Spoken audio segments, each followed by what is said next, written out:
She seems to think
Good morning. The April 8th Board of Education meeting is now in session. Please rise for the invocation.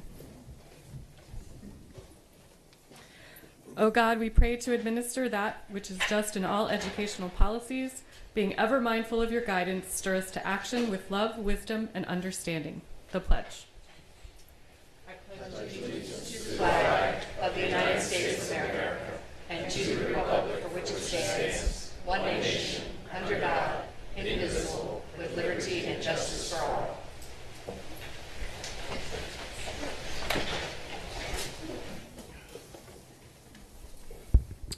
Item 2.03, approval of the minutes. Do I have a motion to approve the minutes? All those in favor? Motion passes 6-0-0. And I forgot to mention that Mrs. Burge will not be with us today. Item 2.04, establish the agenda order. Mrs. Nally. I move that the board take item 5.01, Maryland Industry Certification in the Centers for Applied Technology, out of order and consider the item after the public comment. I also move to add item 2.11 to the agenda, International Parent and Community Advisory Council report, after the CAC report.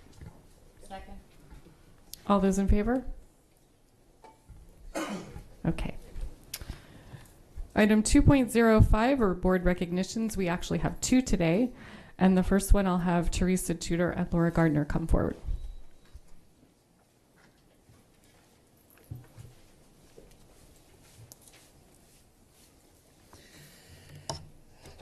Good morning. I'm Teresa Tudor, Senior Manager of the Office of School and Family Partnerships, and I'm here to introduce today's first board recognition. Before we begin, I would like to ask members of the board and Dr. Arlato to please come forward.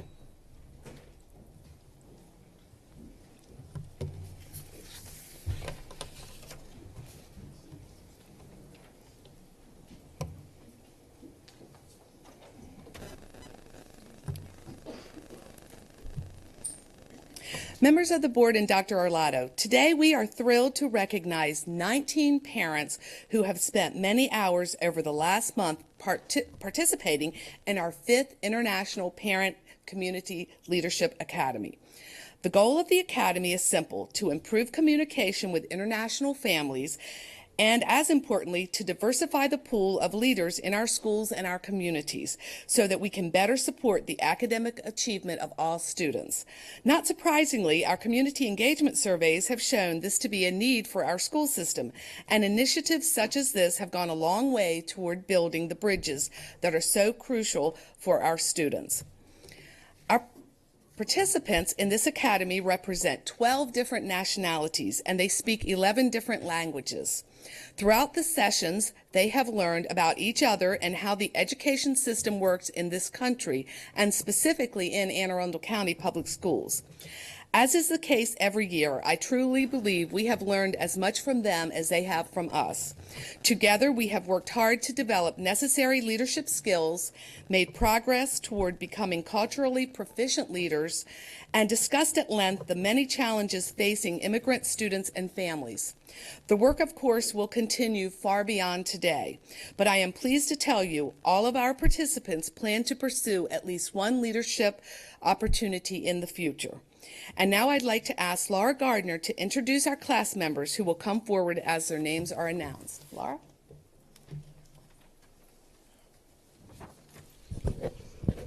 Good morning. First, I'm going to call up Angelica Virgil. Next, we have Chen Chen.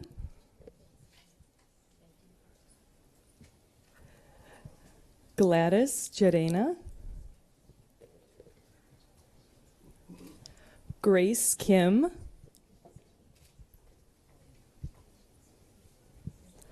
Chungmin O'Keefe. Layla Jones. Luisa Novachadlo.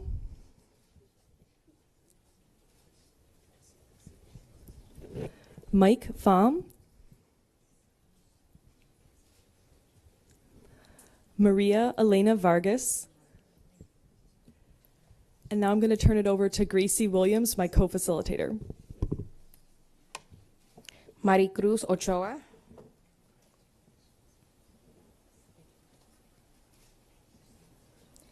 Nelis Enriquez de Argueta.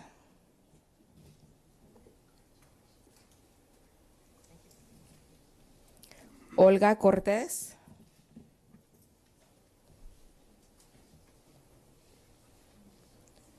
Rosa Méndez.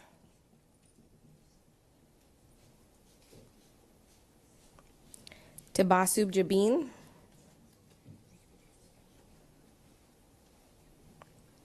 Taiwo Ajayi.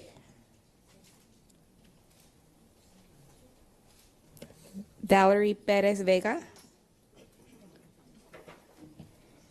And Yolanda Lopez Lopez. Let us give these graduates a round of applause.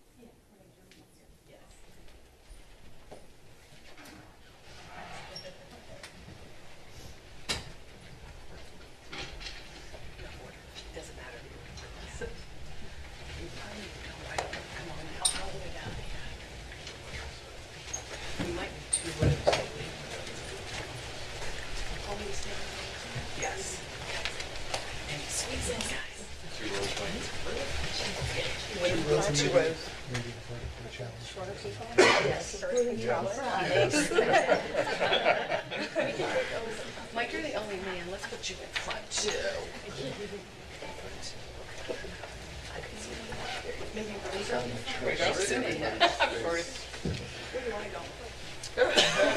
Maybe what's better? You do behind? No, you can come here. We should just scrunch more. I could use some taller folks. I'm tall. I'll go in the back. Right here? Okay. There you go. Okay, it's coming together. Okay, everybody, squeeze them real tight on the end. Just make sure I can see everybody's face. Look through a window if you can. Okay, here we go.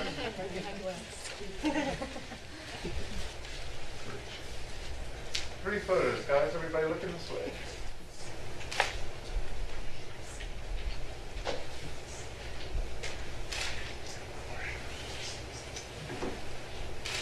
Thank you.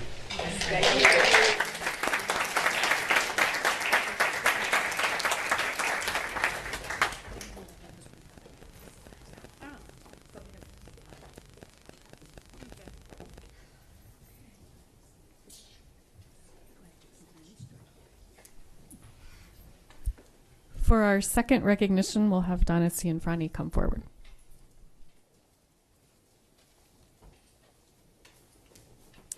Good morning. I'm Donna Cianfrani, Regional Assistant Superintendent for the South River and Arundel clusters, and it's my pleasure to present this morning's second recognition. Members of the board and Dr. Arlado, I know that you had a chance earlier this morning to meet and talk with the members of the South River High School Powerhawks robotics team as they demonstrated their robot in the lobby for you this morning.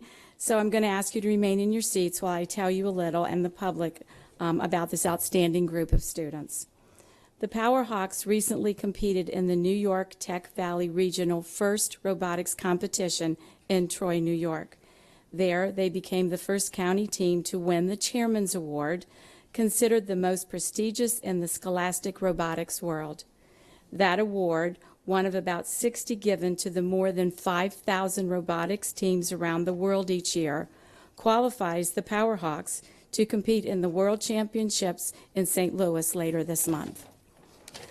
The award exemplifies teams whose members not only are skilled and knowledgeable, but who reach out and act as models for other teams to emulate and best embodies the purpose and goals of FIRST Robotics. I could stand here and tell you the impact of this team has had, but it's better if you hear it from them in the video they created. So if you take a look, please. The The Powerhouse sapling was planted in 2003. Through constant nurturing, it has grown a strong and intensive root system, which has supported the far reach of our branches. Every year, we continue to grow and thrive, expanding the reach of our root and branch system. To spread our reach and remain a strong community, we root ourselves in our outreach and sponsors. Powerhawk members tutor over 2,000 hours at our local middle school each school year. Our mentors provide support for our team, as well as the team under our wings. We also greatly value our sponsors who provide mentors and funds that make it possible for our team to push our limits and continue to grow. Over our team's history, our students have coordinated numerous FIRST events. For the past 6 years, we have organized an FLL qualifier and Junior FLL Expo, the South County Showdown. With each year, its impact has grown in size and scope. We also host a yearly FTC qualifier at the U.S. Naval Academy, where we promote each FIRST program to teams in the community. These events allow enthused firsters to enjoy the company of fellow teams and community members as they display the skills they've learned. Mentoring and hosting events are just 2 ways that we get involved, but things continue to sprout up and out from there. The most concentrated impact of our team is on our local community. Last year, we founded an annual Powerhawk summer camp that introduced 18 middle schoolers to the significance of STEM and first through robotics. The camp was so successful in exciting the students about STEM and their futures that we've expanded our camp to more than double the impact this year. In addition to our summer camp, we also benefit our community through service events aimed towards teaching local children about the FIRST values and life inside the robotics program. To stay involved in Maryland, we've participated in events including the Milcom Conference, the Chesapeake Regional Tech Council Thanksgiving, and the YMCA Thingamajig. At the Milcom Conference, our students joined others from the area to train in PTC Creole. The CRTC Thanksgiving, as well as events from our other sponsors, allows us to showcase how their support has helped us grow. Finally, the YMCA event and numerous other STEM nights throughout our county allow us to present FIRST to students from throughout the Maryland, D.C. area. Finally, we were given a chance to spread our values on a national level. Last year, one of our team members testified to the U.S. House of Representatives about how FIRST has impacted her life beyond high school. Our head mentor also contributes to the National Capital District and Chesapeake Regional Planning Committees. This allows the Powerhawks to have an integral role in the expansion of FIRST in the Maryland area. Lastly, we got the opportunity to present our robot at the 2014 USA Science and Engineering Festival in Washington, D.C. We were able to directly engage children with our robot from this past year and demonstrate FIRST to over 350,000 attendees. The Powerhawks strive to continuously grow. Through our strong roots and trunk, we are able to expand our canopy to benefit more people every year in our local, state, and national communities, all while providing a life-changing experience for the students and mentors who make up the Powerhawk. Pretty impressive, right? So as they come forward with their robot, of course, please join me in congratulating this very impressive group of students, teachers, and parent supporters.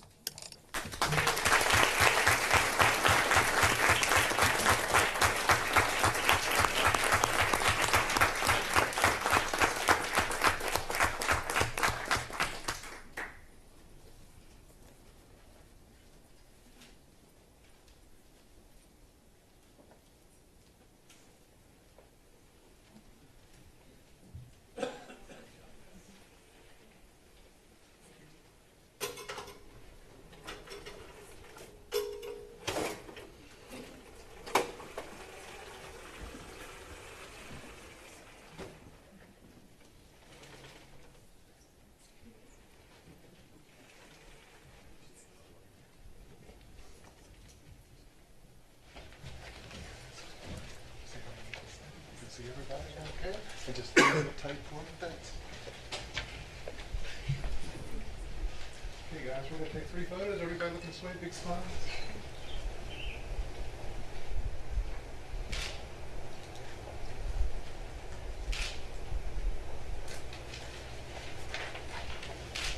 Thank you.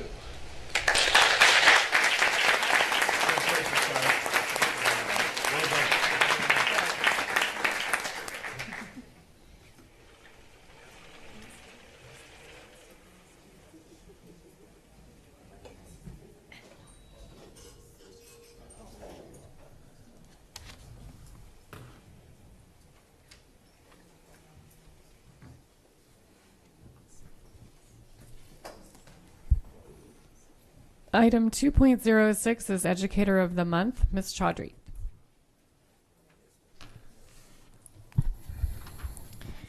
Today, the Board of Education recognizes an educator in our school system who is described by his colleagues as an outstanding teacher, an excellent leader among educators, and an inspiration to his students and colleagues. He is a man with great aspirations.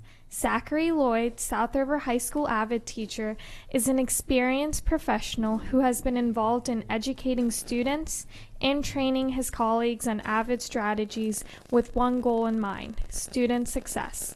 He offers his services to his fellow educators with assistance in technology so as to secure pertinent data, ensuring that students' individual needs can be met. Mr. Lloyd is not only an excellent instructor, but is a professional educator who is confident, punctual, innovative, creative, and very knowledgeable in his field of expertise. He continues to keep abreast of the changes in his field and revises his program by including new innovations to meet the needs of his clientele more efficiently. He maintains high expectations of his students in every phase of the program, including raising funds for his student service project, Fight Against Childhood Poverty. He works tirelessly to develop each of his students to their fullest potential. His work with a group of challenging male students, distinguished gentlemen, is particularly noteworthy, as these students might not be successful without his guidance and close monitoring. Zachary continually displays a high degree of professionalism. He maintains good relationships with students, staff, and the community. Whether he is in the classroom, in the hallways, on the field coaching, on the field supporting, or out in the community, he is always available and supportive. As a member of the school's strategic planning committee, as well as the equity committee, he has earned the highest respect of all those with whom he comes in contact. Mr. Lloyd has worked with various levels of students and is aware of their needs and the necessary strategies required for them to be successful academically. AVID is not just another program. At its heart, AVID is a philosophy that holds students accountable to the highest standards, providing academic and social support, helping them rise to the challenge. Zachary's commitment to the AVID program is a testimonial to his ability as a teacher.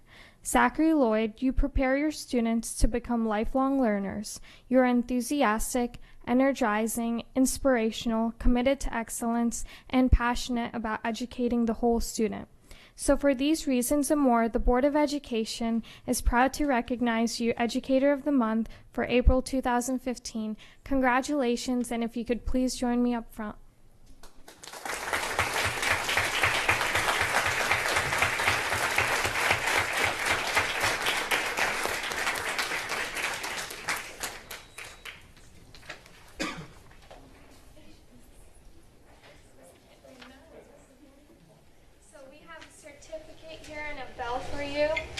So how did they get you to come here this month?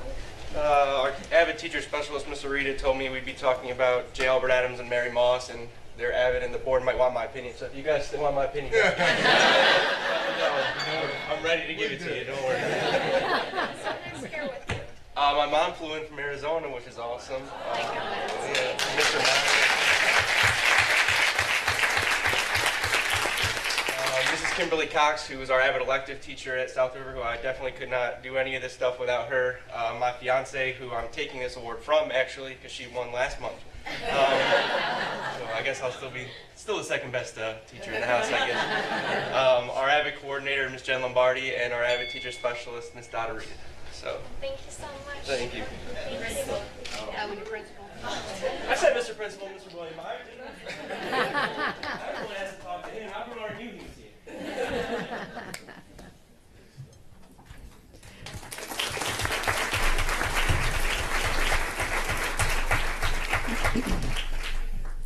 And if all of our awardees could just stay till the break, we'll take some more pictures out in the hall. Item 2.07 is Employee of the Month, Mrs. Ritchie. Thank you. Today we honor an employee in our school system who is knowledgeable about the responsibilities of her dual positions and carries out these responsibilities in a skilled, efficient, and warm manner. Patrice Baker, IEP clerk, and teacher assistant at Chesapeake Bay Middle School, displays outstanding performance in the variety of duties in her position. As IEP clerk, Patrice assists the IEP facilitator in finalizing meetings, schedules, sending notices to parents, faculty, and staff members, making reminder phone calls to parents, answering the phone and taking messages, mailing and filing progress reports, and submitting all Medicaid billing to the third-party billing office. All of the responsibilities that Patrice carries out quietly support the special educators by enhancing their ability to focus on the planning and delivering of services to students. While exercising her responsibilities, Patrice's warm smile, pleasant demeanor fosters goodwill among administrators, teachers, parents, and students alike. Patrice wears 2 hats at Chesapeake Bay Middle. In addition to her role as an IEP clerk, she serves as a teacher assistant, serving as an aide to various students, implementing accommodations, and providing supplementary aid in support of their education. The duality of Patrice's position requires that she manage her time well, as it requires balance between the demands of clerking and those duties for assisting students. She demonstrates flexibility by adjusting her workday without losing the capacity to meet the demands of both roles. Simply put, Ms. Baker is the heartbeat of the Special Education Department at Chesapeake Bay Middle School. Her welcoming smile and uplifting voice quickly establish a positive tone with all who come in contact with her. She takes a personal interest in everyone, asking about family members, remembering birthdays, and delivering sincere compliments interspersed with humor and sweet laughter. When one works in a large building, primarily composed of cinder blocks without windows, Patrice's nourishment acts like sunshine streaming through the walls, encouraging connections between people who might otherwise have little contact. As Patrice travels through various classrooms and offices, she takes those beams of sunlight with her. Everyone gets to bask in the warmth of Patrice. Ms. Baker, you are deeply committed to your position, and you take pride in performing your role to the highest caliber. You are dependable and can be relied upon by all. You demonstrate professionalism while displaying sensitivity, humor, and warmth to all who come in contact with you. So for these reasons and many more, the Board of Education is honored to recognize you as Employee of the Month of April 2015. Please join me up front.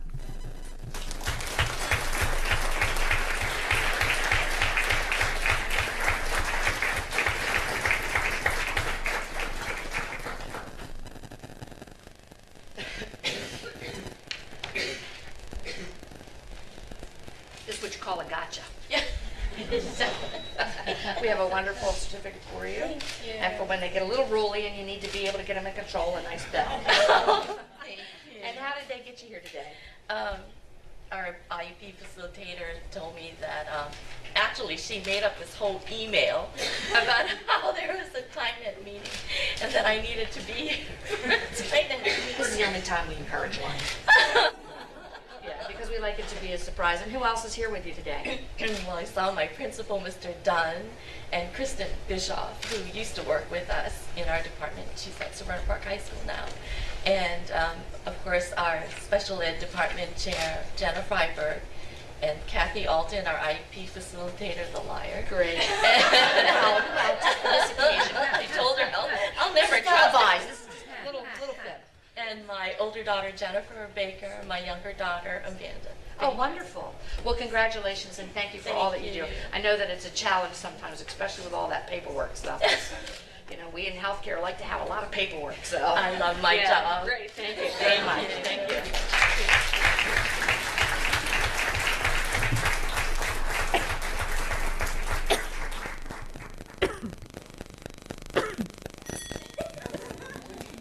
Item 2.08 is Volunteer of the Month, Mr. Webb. Thank you, Ms. Korbalak. Many of our students' parents wish they had daytime hours available to volunteer in their child's school. Some seize the opportunity later in life by volunteering once they retire to bring their lifelong experience, wisdom, and grandparently ways to enrich our students and assist teachers and staff. This month, the Board of Education is pleased to honor both Jay and Doris Garvin with the Volunteer of the Month Award for generously dedicating their time and talents to the students and staff of George T. Cromwell Elementary School. About 3 years ago, Jay and Doris devised a simple plan to volunteer every Friday at their grandchildren's school. Now that initial offer has grown to multiple days dedicated each week to the school. The staff and students happily welcome the Garvins' warm, enthusiastic presence to their classrooms and offices, knowing they are there to assist wherever they can. Mrs. Garvin is an invaluable media center volunteer. She loves to run the Chessie Reading Club every Wednesday morning. Then she stays to organize and shelve books and diligently clerk for the teachers by completing endless copying, laminating, and cutting out tasks. Mrs. Garvin ensures no task goes unfinished, even if it means she returns for an unscheduled volunteer day to complete it. Mrs. Garvin's sidekick, Mr. Garvin, shares her enthusiasm and conscientiousness to help when and where he can.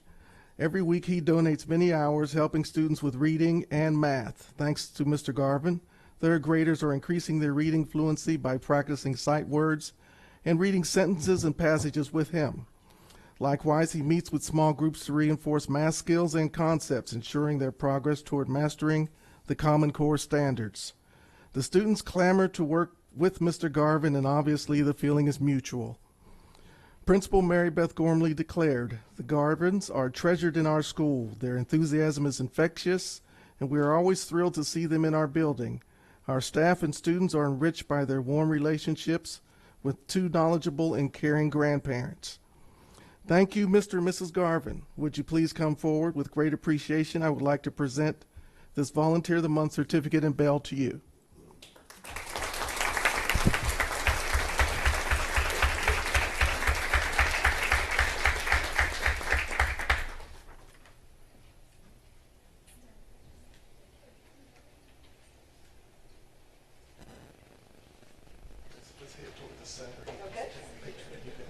Such a handsome couple. I'd like to present you with a bell and a certificate, but before I do that, I'd like to know how you got here today. Who told you what to get you here? Well, we were coming to testify about our school needing some funding to change some things because it's an old school.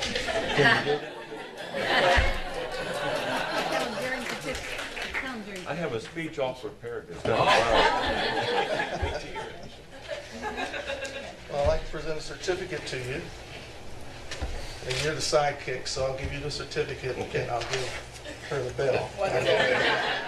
And I'll give you this amazing write-up. You guys have done wonderful work for the school. We It's our appreciate pleasure. it. It's our pleasure. Thank you. Thank you. Thank you.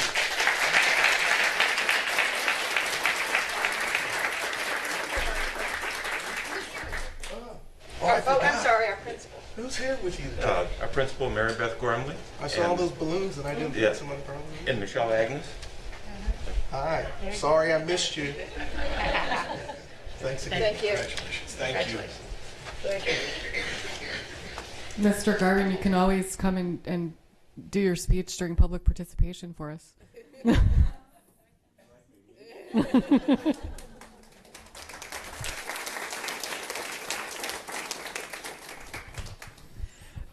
The next item is 2.09, School and Community Highlights. Mrs. Ritchie.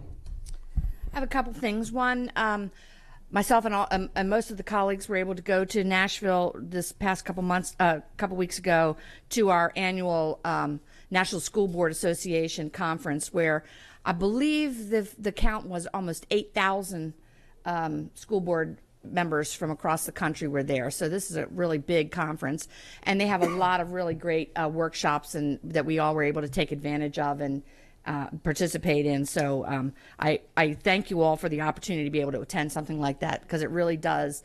It's our professional development. You know, we always are talking about professional development, and the people who come and sit on a board most of the time may not always have a lot of in-depth knowledge about education and so forth. And so to be able to go to opportunities like this, to our MABE conference and to our NSBA conference, is really a great opportunity for us to be able to talk with other school board members. And one of the best things that I take away from that is we have a really terrific school system. So I'm just, because I get to talk to other people. I talked to some people, you know, we just talked about these kids who won the Chairman's Award for the robotics and things like that. There are still school systems in our country that don't even have STEM programs, and their students don't even have the opportunity that we've just provided our students here. I find that a crying shame, and so to be able to go to something like that and to learn these things is really phenomenal. I also had the opportunity when we came back to talk before the international parents and to be able to talk a little bit about what we as a board are and who we are, and I had a great conversation, and I thank them very much. I know that the accumulation of their visit of their classes when they come to this, and then they get to go and have a nice potluck lunch where a lot of them bring stuff in, and I don't know why we can't seem to do that on a day we don't have a board meeting.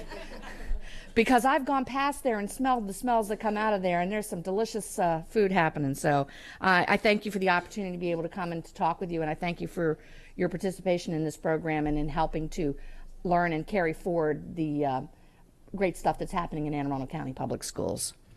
Last night with Dr. Arlato, I had the opportunity, and I see Mr. Williams back there, to attend Northeast and the ribbon cutting. The accumulation of a 4.5-year project with students in a building is a challenge in itself, and to be able to come in on time and under budget, just want to make sure those words get out there pretty good. The renovations that they did for Northeast and for that community are just stellar, and it's you know, you walk in the library and you want to throw away your Kindle right away and dig right into the books that are there. It's just absolutely fabulous. So I'm glad that we had the opportunity to do that. I also would like to congratulate the Office of School and Family Partnership on their conference, their successful conference they just held. We have 2 conferences a year, one on a weekday, one on a weekend. And the weekday one that they just had, over 200 parents came. And that's the professional development, if you will, for the parents, to be able to come and to learn about what's going on in our school system and how they can work together to ensure that their students are successful. So I applaud your office for the hard work that you do. I know that it's not an easy task, and making sure you get speakers and quality people to come and present is really great. And lastly, as I go on and on, but I've not done this for a couple months, so forgive me. Recently, there was an article in the newspaper that talked about the students and the teachers that were not at school. I'd like to remind you that we had over 60,000 students who were in school on Monday, and we had over 4,000 teachers who did show up to provide quality education. And sometimes when the story gets written in the negative way, we forget the positive. So I want to personally thank those 4,000 teachers and those 60,000 students who came to school and did the job and did well. So I thank you very much. Ms. Chaudhry? I got the wonderful opportunity to attend the AACPS Science Fair award ceremony with Patty and Dr. Arlato, and it was amazing because we had some amazing and talented students in our county who were recognized for their projects. And one of the students that actually got first place and will be moving on is a South River High School student, Ava Grounds. She'll be moving on to the Intel International Science Fair, and that was really nice. So I just want to say thank you for letting me go to that. Mrs. Nally? Just to add to that, I do have to put in a plug that Ava went to Davidsonville. And there was another award-winning Davidsonville student there, Jim Sappington. And so I was happy to see that. And Mr. Webb attended also. So it was just a very celebratory, wonderful event. And when you look at our robotics and program that was spoken about today, and then you attend that, everything Mrs. Ritchie said about what we are offering just comes right to the head of the importance of what Anne Arundel County Public Schools are doing for their children every day. Thank you. Dr. Arlato? Thank you. At the risk of being repetitive, I also want to congratulate Teresa Tudor and the team on the Parent Involvement Conference. There were 226 parents in attendance. It was standing room only. It was incredibly well organized and well attended, and I was fortunate enough, honored to be asked to speak with the group early that morning, and it was very engaging. It was a wonderful half day, so thank you for that. And thank you to our parents who took time out of their busy schedules to join us and really contribute to who we are as a school system for your children. And the other is the science fair. Again, thank you to the board members that were able to join us. That was a wonderful event. It had to be postponed because of a snow date and rescheduled, and the numbers are clearly on the rise. We had 342 projects submitted. It was a 31% increase from last year. And I do want to thank the board members for recognizing that we have these incredibly talented students. But in order to get to that talent, we have to provide the programs and the opportunity to show us how awesome they are. And our teachers and our schools and our principals and our programs do that. They bring out the best in our students. And I could not be more proud to be the superintendent, to sit in front of you, to work with the people every day that try and really work hard in bringing out the best in our students. We talk about access and equity and excellence, and we've seen access, we've seen all three of those come forward in this. We've seen the excellence. We are working hard every day on the equity, and this is a clear example of giving access to our students so they can shine. And so I'm very proud to be here with you today. Thank you. Mr. Jackson. Thank you, ma'am.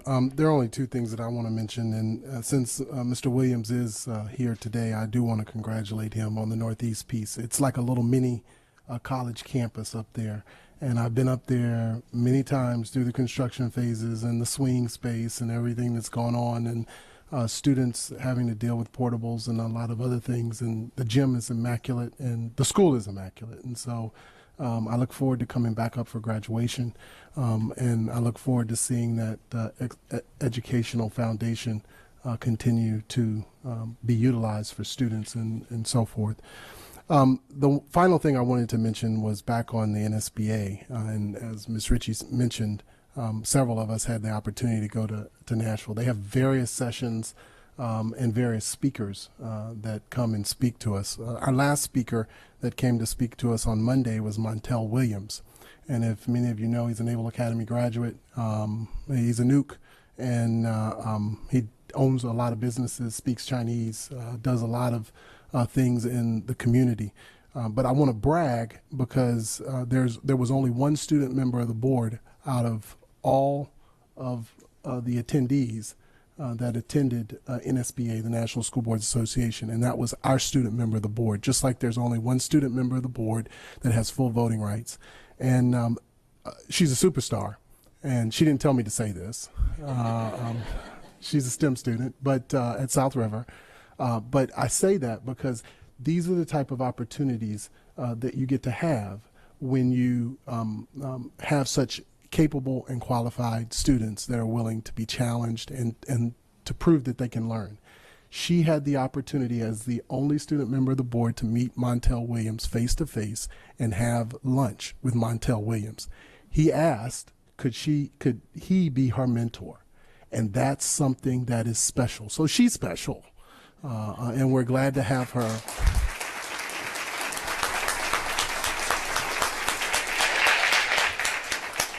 And so I didn't want to miss the opportunity to praise that good work that she's doing. We are so very proud of what she represents.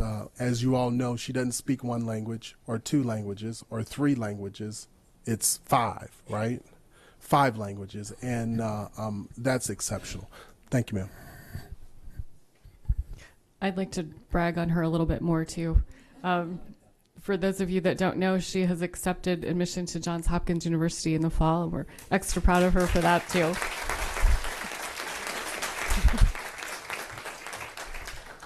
And Aisha and Mrs. Ritchie and I had the chance while we were at NSBA to go visit a performing visual arts high school while we were there the first Friday. And it was an amazing facility, but like Mrs. Ritchie said, I think the whole 4 days we were at NSBA, it was just a reminder as I saw people furiously taking notes at sessions about programs and technology and tools that we've been using here for years. We are so far ahead of the curve, and we kind of lose perspective of that because we're in the Baltimore-Washington corridor and we have a lot of large school systems that are doing a lot of innovative things. But when you get out there and you see the picture across the nation, we have an amazing school system. And I am so grateful to be a part of that and to have Dr. Arlato here leading us and all of the teachers and staff that support us every day.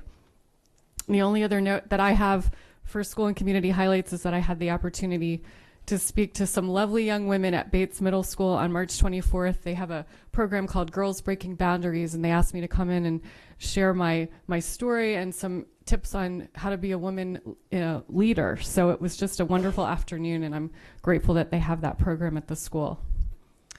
Aisha?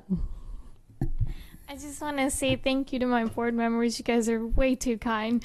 But NSBA was a wonderful experience. Meeting Montel was a wonderful experience. And I just want to go back on what Stacy and Debbie pointed out. When I was there, not only was I the only student there, but I realized how amazing our school system actually is. Also, how big we are. Because when we were on the bus going to the Opry or going to the PVA school, we were talking to the people there, and they were like, yeah, our school system is so big. We have 5,000 students. And here I'm sitting, I'm like, we have 80,000 students almost. So the fact that we're such a large school district and we offer so many wonderful programs and opportunities to our students, and some of those smaller school districts that have maybe that are small, they still don't have as many opportunities as we do. And the fact that we're so large scaled and that we can still do a lot more than those school districts is pretty amazing. And we have great leadership with Dr. Alato. He's been doing an amazing job this year. So I think that's all. Mr. Jackson. Yeah, I forgot one other thing. You know, I highlighted with Mr. Williams about Northeast High School a few minutes ago, but we have Dr. Kathy Kubik. That was the principal prior to that. And I want to acknowledge a lot of the time, effort, and energy on design, the rocks out in front, other things of that nature that you played a huge piece of that. And I wanted to make sure that that was mentioned too. So thanks.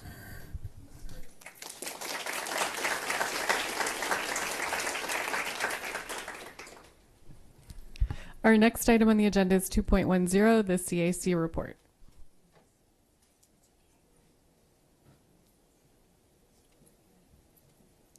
Good morning. I'm Karma O'Neill with the CAC, and very short report this morning. Our next meeting is April 13th. Our March meeting had been canceled because of a snow day. Go figure. At that meeting, we're going to be getting a presentation on the budget and the process, as we have lots of our representatives working on outreach, getting people to comment on the budget, talk about what's important to our parents. We also have a couple of other committees that will be giving reports. Our communication committee has been working diligently in finding ways to communicate with all 80,000 of those students. And our equity committee has been working really hard with the Office of Equity to also incorporate all of those 80,000 students.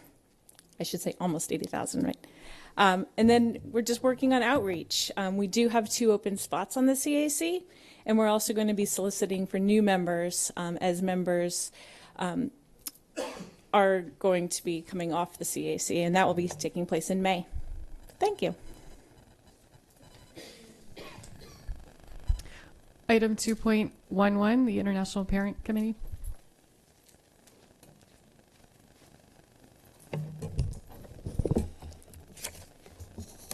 Dr. Arletto, Madam President, and members of the board, good morning and happy spring.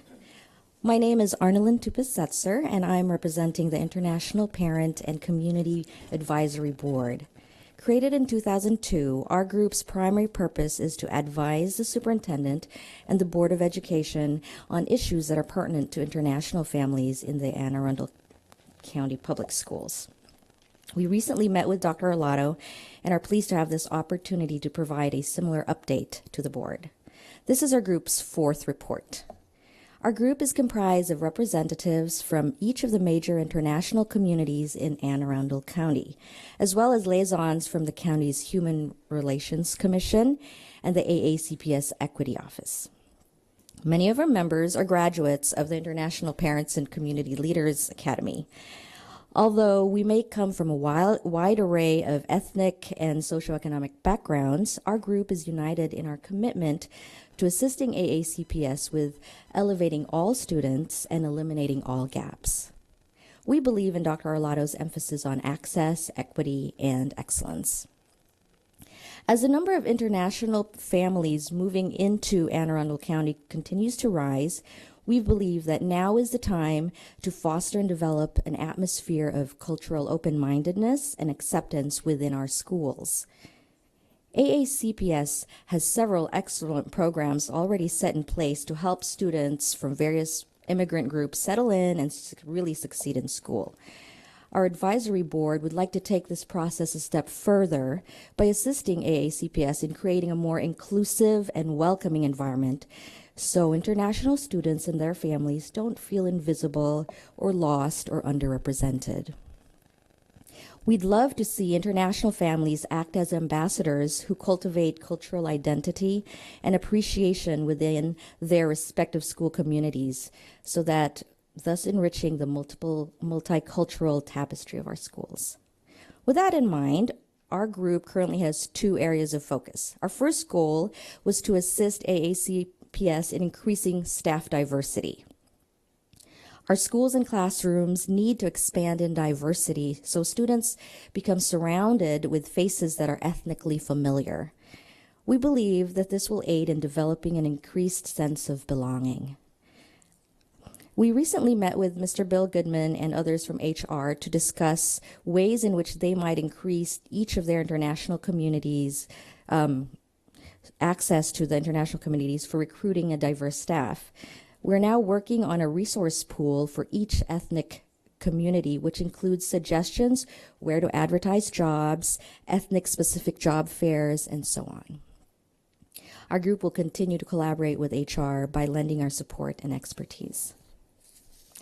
Our second area of focus this year is increasing global mindedness and cultural proficiency in our schools. We're compiling a resource directory for each ethnic community, which includes relevant organizations, parents, and community members interested in speaking about their cultures. In other words, a speaker's bureau of sorts. We foresee more schools requesting for resource guests when they need guidance and support with lessons, assemblies, cultural fairs, and other projects that require knowledge about other countries. We need to have such resources readily available. For example, earlier this year, one of our members from Pakistan and Ms. Laura Gardner spoke at the EEE Global Studies event in Linthicum Elementary School. Their presentation was entitled Traveling Next Door, Global Anne Arundel.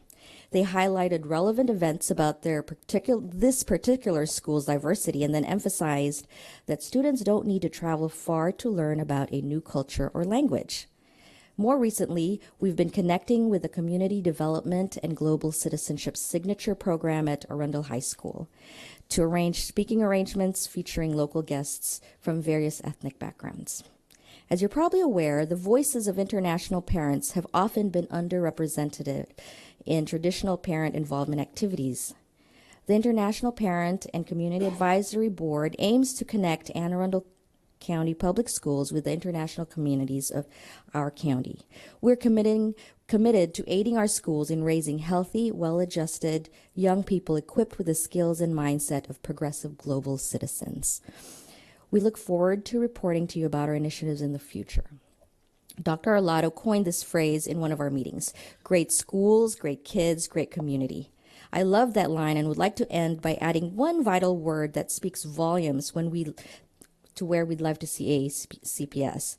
We are proud to be part of a county-wide educational system with great schools, great kids, and a great global community. Thank you for your time and have a wonderful day.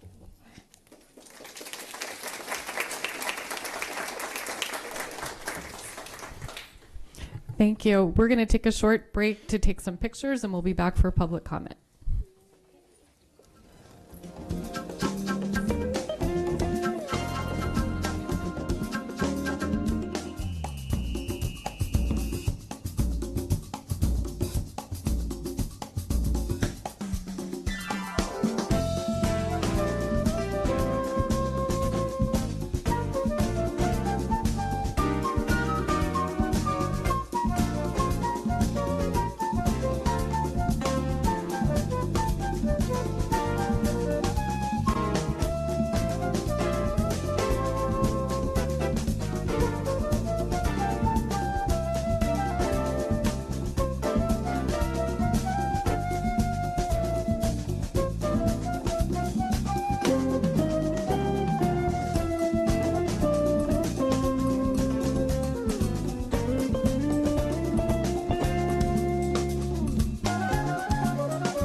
We're going to go ahead and get started with public comment.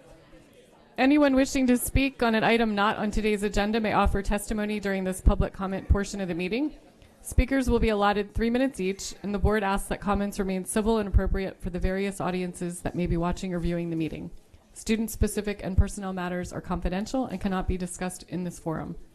This time is intended for speakers to voice their opinion and not necessarily as a question and answer period. Speakers may pose questions, but answers will be counted toward the 3-minute allotment. For the record, please give your name before speaking, and handouts should be given to the board assistant. I just have one completed card. Paula Harris.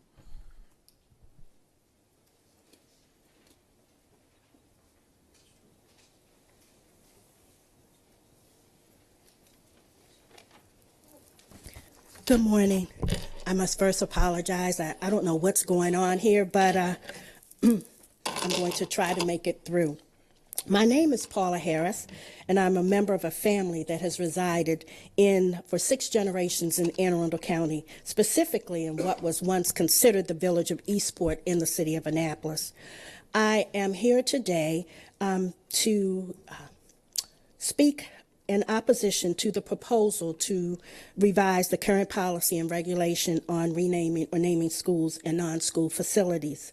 Parents across the country have joined forces, and they are informing boards of education on what is viewed as necessary, oftentimes unnecessary, changes to school policy procedures and the day-to-day operations. So as a lifelong resident of Anne Arundel County, a former student, parent, current grandparent, and former employee of Anne Arundel County Public Schools, where I worked for 24 years before getting a promotion in another county, I'm concerned that this policy will set forth an agenda that will change and profoundly affect children and families for generations.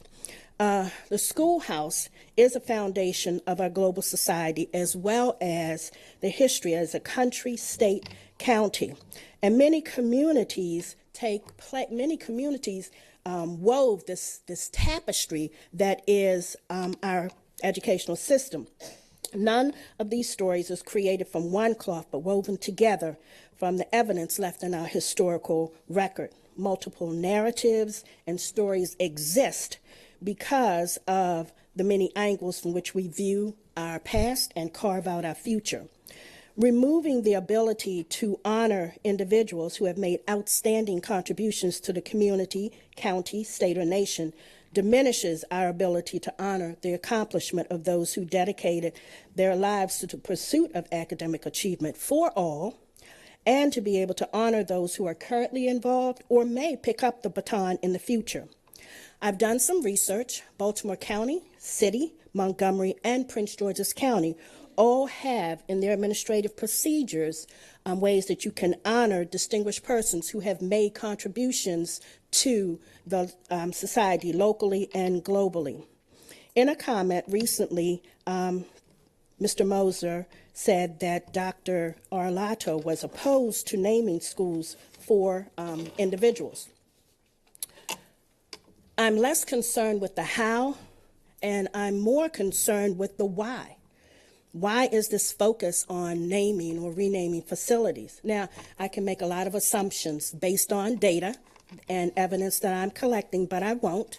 I'm going to simply ask for the why. I do want to say that I am adamantly opposed to the change, and I'm encouraging other citizens of Anne Arundel County to do the same. Thank you. Thank you. There are no more completed cards. Is there anyone else that would like to address the board at this time?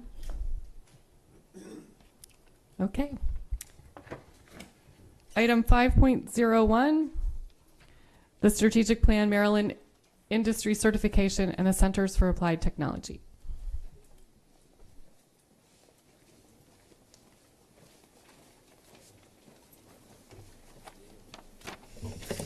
Hello, I'm Deb Albert, Coordinator for Career and Technology Education, and I have with me today some students, which I will introduce them at the end, and you'll actually have some time to ask questions.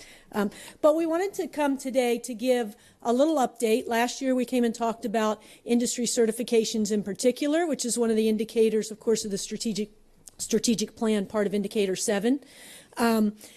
Everyone is aware of our wonderful work that the Centers of Applied Technology doing on a daily basis for students. Sometimes, though, we tend to forget of the value added that this actually adds to our students. So I just wanted to do an update again today.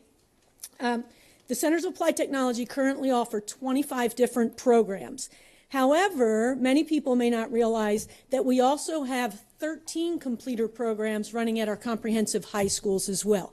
Those are running through the offices of Business Education, Technology Education, and Family and Consumer Sciences, and include programs like Project Lead the Way Engineering, Biomedical Science, ProStart, and those types of programs. So we're also going to talk a little bit about programs that aren't exclusive to the Centers of Applied Technology. All of our programs provide industry certification and or transcripted and college credit. And I just want to make sure that everybody's kind of clear on the difference between articulated credit and transcripted credit. Historically, in the past, most all of our programs had articulated credit assigned to them, which meant there were partnerships with local post-secondary and anywhere really in the nation, but post-secondary institutions, so that once a student completed our program, if the student attended that institution, registered, took at least 6 credits, usually it was, and successfully completed those 6 credits, then they could apply to get articulated credit from our program after all that was done. However, what we're trying to do, because that wasn't really very valuable to a lot of students, it was very specific and had a lot of, jump through hoops.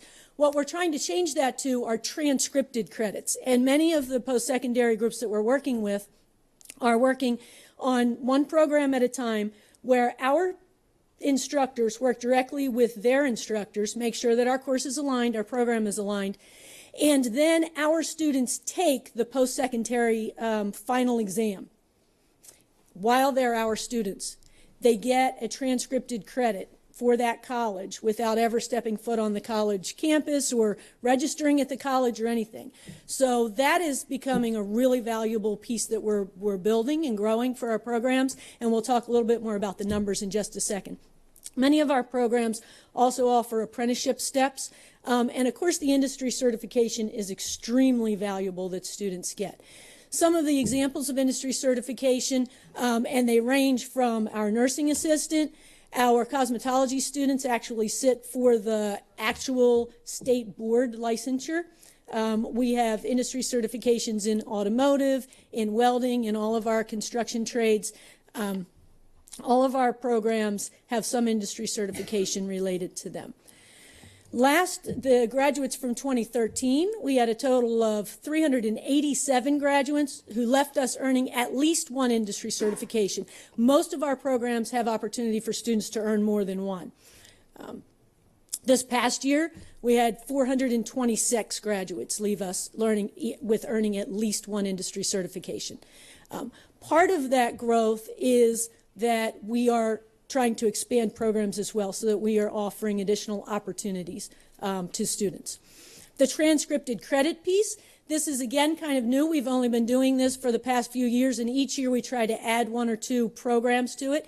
But in 2013, we had 68 students leave with 237 college credits, and this past year we just about doubled those numbers with 140 students earning 467 college credits. This equates to over $54,000 in tuition that saved from our students getting transcripted credit while they're with us. And then dual completion is also something that we're really striving for, to make sure that our programs are aligned and really are supporting college and career readiness.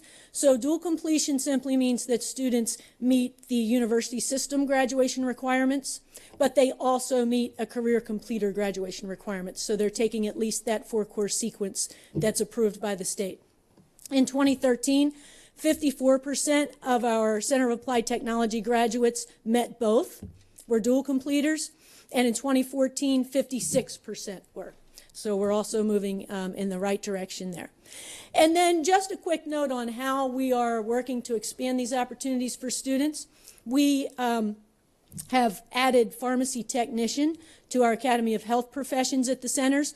And it isn't a whole new program within the center. Our students who are currently attending Academy of Health Profession will actually earn this in addition to the other certifications that they can currently earn. We have a new program that is at North County High School that Maryland State Department of Education just recently accepted as Career and Technology Education program, and it's going to be actually presented to you later in the agenda. We got moved, so we're out of order. But students, this is a specific program that supports their signature program.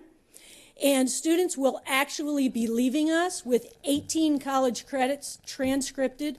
They can earn the certificate from the community college and the Global Logistics Associate certification, which is the industry certification.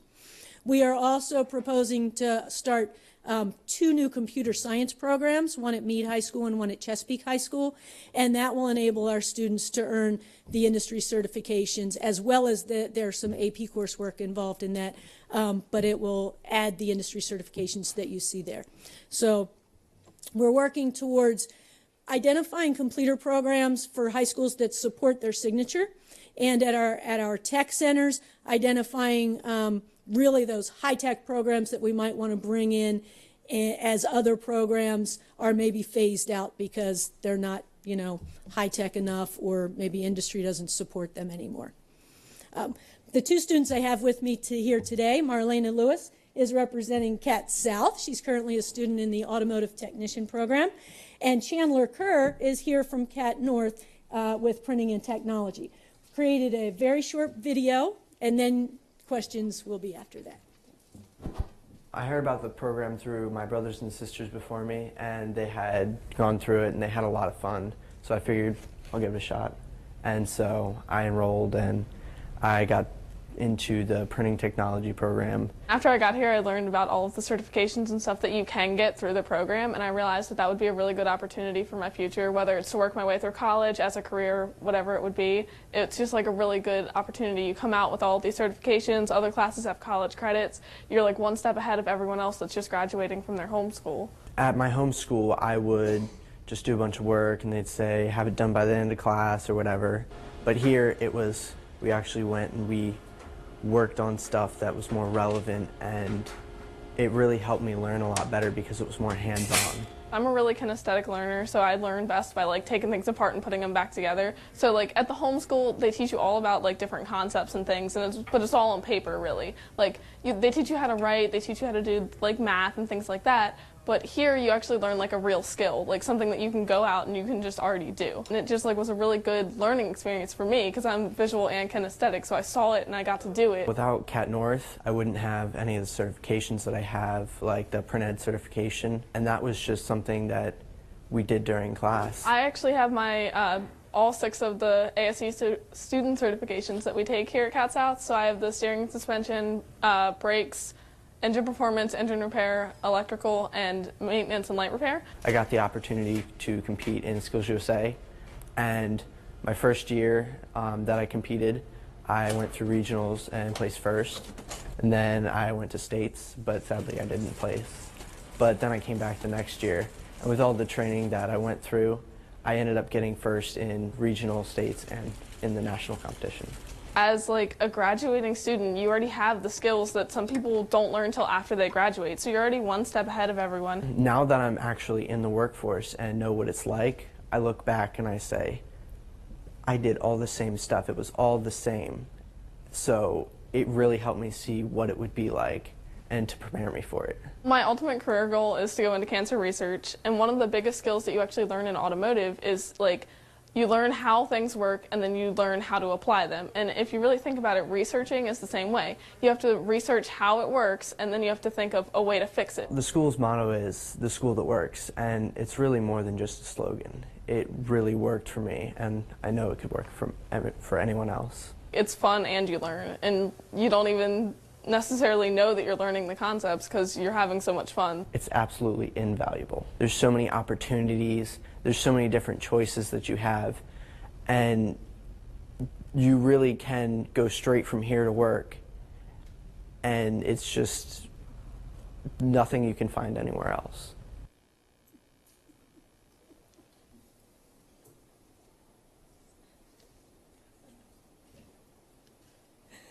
So Marlena and Chandler are here, and they didn't prepare any kind of speech, but they're certainly welcome any questions you might have, or if you'd like to learn more about what they're currently doing or what their plans are. Mrs. Ritchie?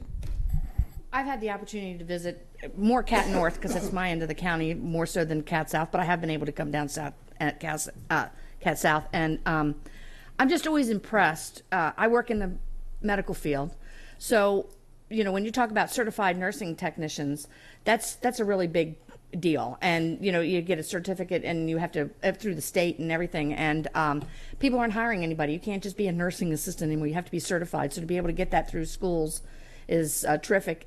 Not only that, a lot of these jobs that you can get will also then help you with tuition later on, because a lot of places have tuition reimbursement, and especially the pharmacy piece, you know, there a lot of places will come and work for them and show that you're a good student and a good worker, and they'll pay for you to go to pharmacy school.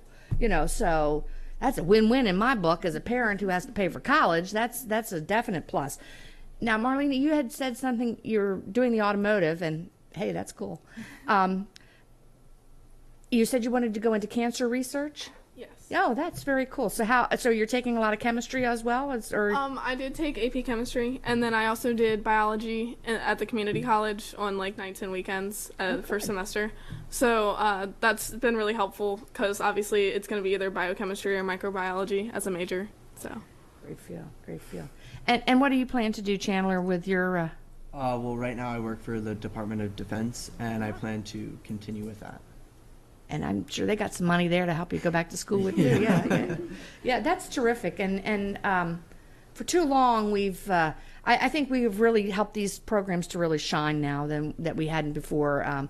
And for kids to be able to come through here and have this great opportunity, because we're partnered with people who are doing this right now in the real world. So it's not like we're using antiquated equipment. We have real life going on in here, and so the skills you're learning, I think, as you mentioned before, are just, they're relevant, and that's extremely important to have the relevancy. So congratulations to all of you and to your teammates as well. Dr. Olato? Thank you. I think you guys are awesome. So thank you for sharing today. Video was great. Thank you. I do want to talk about one piece that I saw on the video, but I also want to recognize the hard work that goes into moving our CAT centers, both CAT North and CAT South, forward. Both their principals, Dan Schaffhauser is here from CAT North and Tom Mylans from CAT South. These are innovators. They and their staff work very, very hard. And as you say, these are industry folks. These are folks that come in from industry to work with our students so they know what the real world is. It is not about the research itself. And what's good or bad, it is exactly about what's happening out in the work world. And so these are innovators, both Mr. Schaffhauser, Mr. Mylans. So we're glad to highlight the good work that you all do, and these wonderful opportunities. It goes back to something we said earlier about opportunities and access for our students, for them to find what works for them, printing or automotive, right? And you put those together, and we create opportunities and access for our students. Marlena, you made mention of something that Ms. Ritchie talked about, and connecting automotive to cancer research. And there's not a lot of people who would make that connection. And so I want to highlight that for a second, because that's really very cool. And with so many times we think about the career and technology field to the work world or just going to college, and really is a combination of both. It makes you better at both, I think. And so you talk about the research and the diagnosis. Can you tell us, just highlight that for a second, that research and diagnosis part and how you put those together? Well, if you really think about it, when you're researching a disease or anything in general, like I said in the video, you have to know how it works in order to find out why it's not working. So it's just like a car. You have to figure out how everything works in order to realize why it's not working. So instead of just trying to fix it, you have to relate it to the cause too. Fantastic. Thank you. You guys are wonderful. Thank you for taking the time. Mrs. Nally. Over my past 8 years on the board, I have visited Cat South and Cat North many times. I've attended, and I really, as an elementary person, didn't know anything about it 8 years ago. And when I attended the first graduation and the first, I was amazed. I was amazed at the number of students who were receiving academic scholarships, full rides, Johnson and Whale, all kind, and I would just kind of blew me away. So I wanted to learn more. And as I visited these centers again and again, I saw students like you who were looking at this as an expansion. And then I kept hearing about Skills USA, and I didn't know anything about it. Well, I am impressed. First.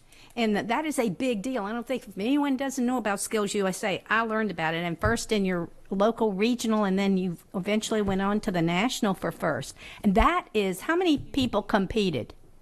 In my competition, it was about 30 people, but overall, it was like 6,000 people at the Yeah, event. there's 6,000, and I kind of followed it and watched. It was amazing. And then I went and visited and saw folks. I think it was at Cat North. Getting ready and preparing for it. I did it at Cat South too, and I was just amazed. So congratulations to you. That's impressive. Congratulations to you, and I will look forward to hearing more and more about those wonderful, wonderful opportunities there. Ms. Chaudhry. I just want to say thank you guys for coming, and I actually know Marlena on a personal level. We go to school together, and we've had classes, and we're friends, and we were a part of Key Club together. And I got the opportunity to meet Chandler during the break, because whenever I see kids, not kids, but people my own age, and in the boardroom, I always go to them, or I always want to talk to them and ask them why they're here and just get to know them. So I never took Cat South or Cat North. I never went that way, but you said you work for the Department of Defense right now. How does that work? That sounds so cool. Well, I had applied early into the year, and I went through all the interviews and everything that I needed to get through. And then I eventually, through the high school work study program, I got a clearance and am now working there every day. It's so cool. I'm just going to say that. Mr. Webb. Did I just hear you say you got a clearance? Yes. You know, that's worth about $25,000 right there, right out of the gate. That's amazing. Mrs. Ritchie. Yeah, I was going to say about the clearance, because some people don't really think about it, and when they, put stuff up on Facebook, whether it's true or not true, that could stop you from doing that. So I hope that you're sharing with your counterparts the importance of maintaining their integrity, and what losing that by putting something stupid on Facebook or any Instagram or any of these other multiple things that are out there, what that can really do in terms of limiting you as you move forward. Because once it's there, and they don't want anything to do with you if you've done something that is, like if you're hanging out at a party that you're not supposed to be at, that's going to maybe stop you from getting this, what'd you say, $2,500? $25,000, jump ahead. And that will make a big world of difference when you go to buy a house. Mr. Jackson. Thank you, ma'am. I just want to thank Ms. Korbalak, and we've had this conversation before with respect to the need to celebrate our CAT centers. We do a lot and spend a lot of time in our strategic plan and other places talking about AP classes and all those things, which are great. They're absolutely wonderful.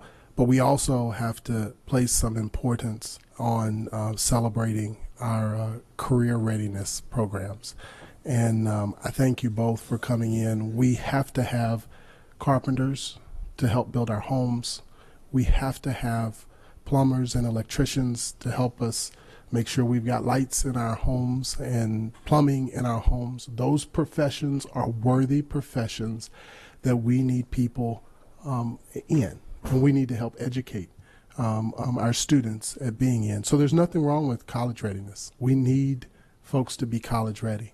We also need folks to be career ready. And I thank you both for taking the time in order to share with us your story, because it's an important story. And I hope that as we go throughout our future years, we'll take some time to continue to highlight this important piece. Our CAT centers are so important to multiple children throughout our county. And so thank you to our two principals.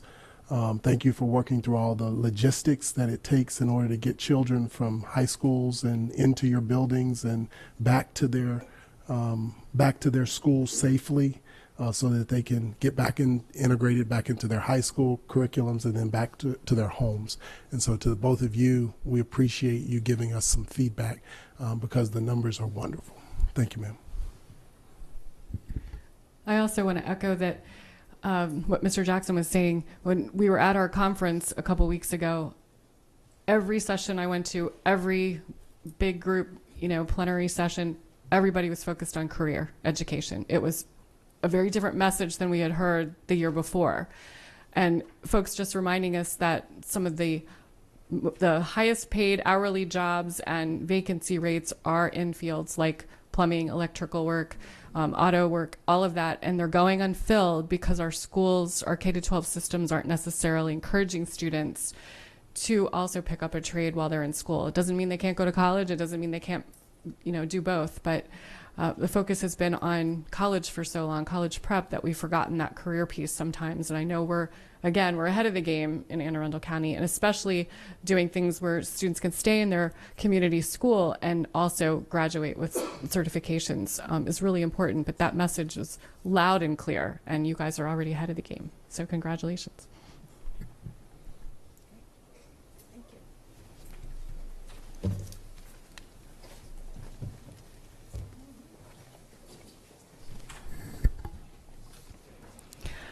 All right, the next item on the agenda is 4.01, Administrative Personnel Report Appointments. Dr. Olato, your recommendation? Yes, ma'am. I recommend that the personnel listed on the attached sheet be promoted and or appointed. All those in favor? Motion passes 6-0-0. Item 4.02, Personnel. Dr. Olato, your recommendation? Yes, ma'am. I recommend that the board approve the actions as stipulated on the attached sheets. All those in favor? Motion passes 6-0-0.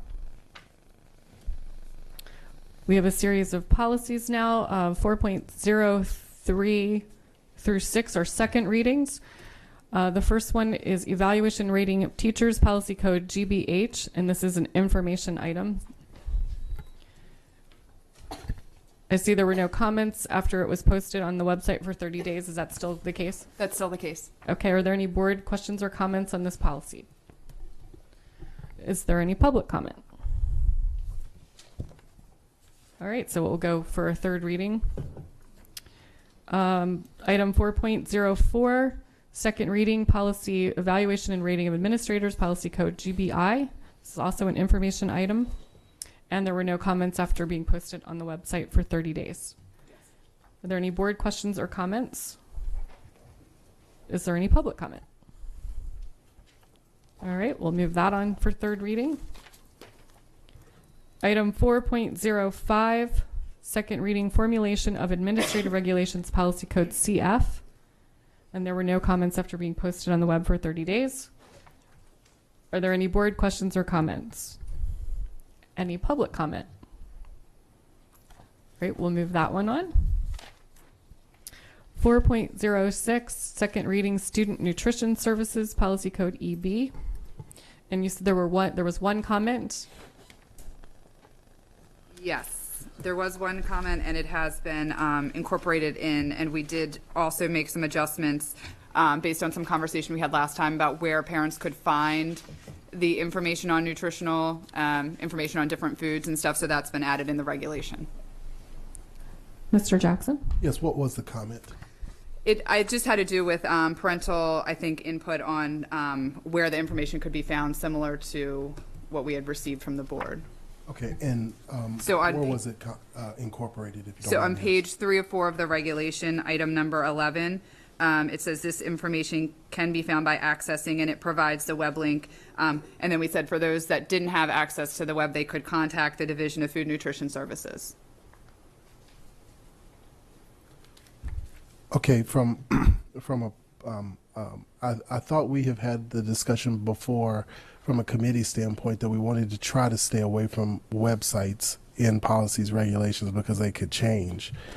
And I agree, we did have that conversation, but the feedback I received from the board at the first reading was that we did want it to include that there. So we're at second reading. If the board's in a different place now, we can look at it. But given the access to it, I think there was also a lot of discussion because we had a bill that was filed and said, you know, transparency in school systems to know where food, you know, where nutritional information could be found for the foods that we're serving in our schools.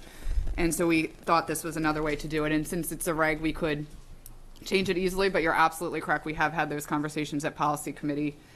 We did make the decision on this particular regulation to include it. Okay. If the board's okay with it, I mean, the biggest reason we've had that conversation before is we just didn't want to break a link. But I mean, it's in a regulation, so I mean, we could change it if without a whole lot of, you know, hoopla. If the link changes. If the link changes. Yeah. Okay. Thank you. Mrs. Ritchie? Yeah, and I support that. I understand about not wanting to put links in for all different kinds of things, but our website is not going to go away. So, you know, that's number one. And we could just make sure that when we do something like that, because we're putting more and more stuff out there for people to be able to access. And, you know, I'm not of the generation that came up with computers, so it takes me a little bit longer to click through things. And I get very frustrated when I think I know what I'm looking for, but I have forgotten to put another word in front of it because it's... we have a thing at work called post-huddle falls. So I look under falls because I think they're going to everything that's supposed to be under, but no, it's not. It's under post-huddle. So, you know, but if I didn't know it was, so what I'm saying, so being able to have some links sometimes makes it much easier and less frustrating for people like me. So I appreciate it. Thank you. Is there any public comment on this? All right, we'll move that to third reading. Item 4.07 is a first reading, use of personal electronic communication devices by students, policy JCO. We have a presentation. Just brief. Jessica Kutchas, Policy and Legislative Counsel. The Office of School Performance and the Technology Division bring policy JCO, use of personal electronic devices by students, to you for first reading. This policy was last updated January 23rd, 2002, and this policy and regulation are being updated to conform with changes in technology and provide schools with the flexibility they need to ensure that personal electronic devices are used to advance educational purposes for students. This policy will be posted on our website for 30 days for public comment, and we welcome any questions you may have about this policy. Mrs. Ritchie?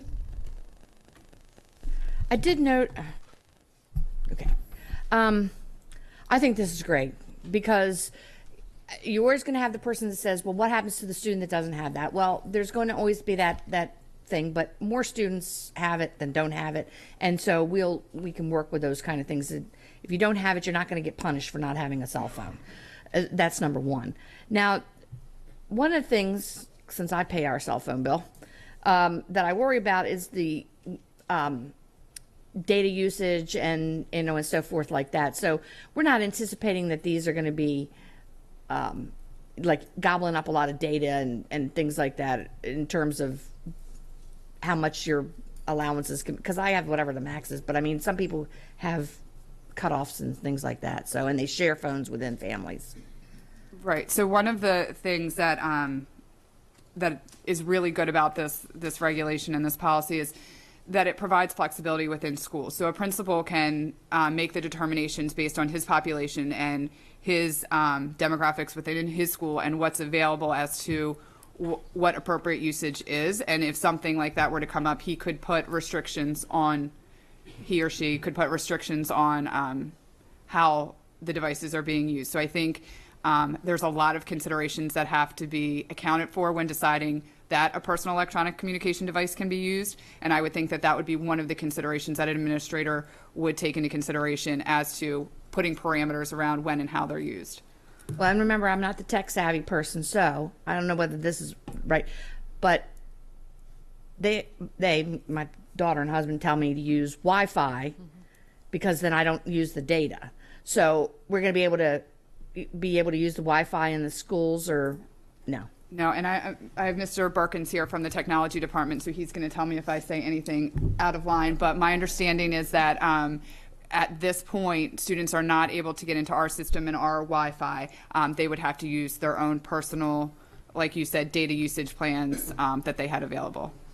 Yeah, and are we looking at some? As we progress, and because the fact is that electronics are not going to go away, and so we're going to have to be able to look at different things. And I understand not wanting them to be able to access our thing because there are some really super smart kids out there, and sometimes it's fun to try to beat the system. So we don't want to encourage anybody to do that. Not only students, but anybody else. So are we thinking for future? Years down the line, figuring out how we can make Wi-Fi accessible and for public use, and also for what we use it for. Yeah, I'm Dave Birkins with the Technology Department, Senior Manager of Telecommunications Business Services, and that is, I think, a goal of Superintendent Arlotto is to expand on the Bring Your Own Device initiatives, but there's a lot of background stuff that has to occur before we can implement that. Security, not only for the kids on where they can go and filtering content and that sort of thing, but also bandwidth issues. Do we have enough wireless in every one of our schools, which we are 100% wireless in every one of our schools, but is it enough? And all those things have to be explored yet, and Mr. Barlow has certainly had those conversations with Dr. Arlotto, and will continue to have those and get to a place where we can budget for the expansion of all that stuff and everything else. And as we move forward with the policies and so forth like that in the student handbook and the parent handbook, are we planning to have some pieces in there that talk about the electronics? Because the fact is that we know kids bring them to school, and there's proper ways to use them and there's improper ways to use them, and we have found that in some instances, having the cell phone has actually saved lives with children because of unfortunate incidents that have occurred. So we don't want to, go backwards, but we also want to make sure that people understand that this is their property and they're responsible for it. So that if something happens or it gets lost, stolen, broken, or things, that they are still the persons who are responsible. It'd be no different than going to the amusement park and having your cell phone on you and something happening as well. So right, and currently there is language in the employee handbook as well as the student code of conduct and the student handbook that speak directly to the issues that you just spoke about. I'm just not as well versed in the parent handbook. I don't know if it's in there or not, but yeah, we can. Oh, it is in there.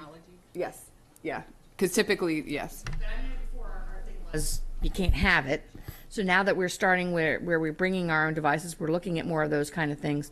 We need to make sure that the language in there reflects those kind of things as well, and that kids won't be penalized if they don't have it. But absolutely. But I think more kids are going to have it than not. So, Mr. Jackson. Yeah, just a couple of things. I'm glad to hear you talk about cybersecurity, and NIA. Information assurance is huge across DoD, and as we move towards that, we've right now, from knowing where from in dealing with my DoD networks versus dealing here, the IA associated with what they're pushing is a whole lot more stringent than those IA requirements that we have here. You can plug anything for the most part into this computer, but we know we have Chinese thumb drives that you stick in, and DoD won't let you do that anymore. We can't use thumb drives. And so, there are some continued IA concerns as we move toward bring your own device, and I'm glad to hear you talk about some of those.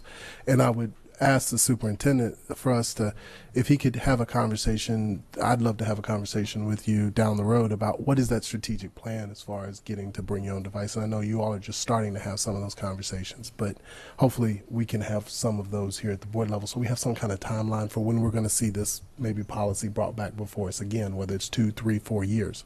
The last time this policy was brought before us, this is a 2002 policy. We haven't changed this in 13 years. Okay, and the regulation's a 2004 regulation. So we haven't really touched these policies and regulations for over a decade. So the reason I say that about IA and about bring your own device is I hope it doesn't take us another 10 years to get to the point where we're looking at these regulations and policies again associated with those IA concerns, addressing those IA concerns so we can get to bring your own device down the road. The other thing that I want to mention, and the last thing is, there's a high sense of trust that I believe this board is placing into our Office of School Performance and our principals, because we don't want, Southern Middle School to have a policy regulation at the principal level that says you can't use your own device at all, and we go all the way up to North County, and North County's principal says, oh, it's wide open. And so there's a huge sense of trust that is being placed within principals at the principal level, building principal level leadership to ensure there's some type of equity across our entire county for what is going to be allowable. And for teachers, quite frankly, have to consider that inside of those buildings about what's going to be allowable. We only want to use technology for what's instructionally based, what will help a child to be able to academically achieve more. Get it, got it.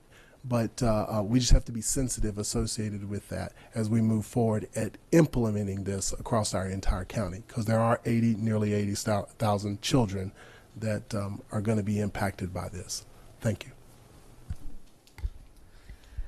I first want to just say that I love that this policy is just another step along the path to using technology to transform our schools, whether it's the students' technology or the technology we provide. So I'm very grateful to see this. And I just had a couple of English professor things, and then I have a question about one. It's all in the regulation on page 1 of 3 under procedures, where we start kind of midway down where it says examples of personal electronic communication devices include, and we have a whole list. Could we just say examples of personal electronic devices include but are not limited to? Absolutely. For all the things that have been or will be created before we revise this again. That's a great addition. Thank you.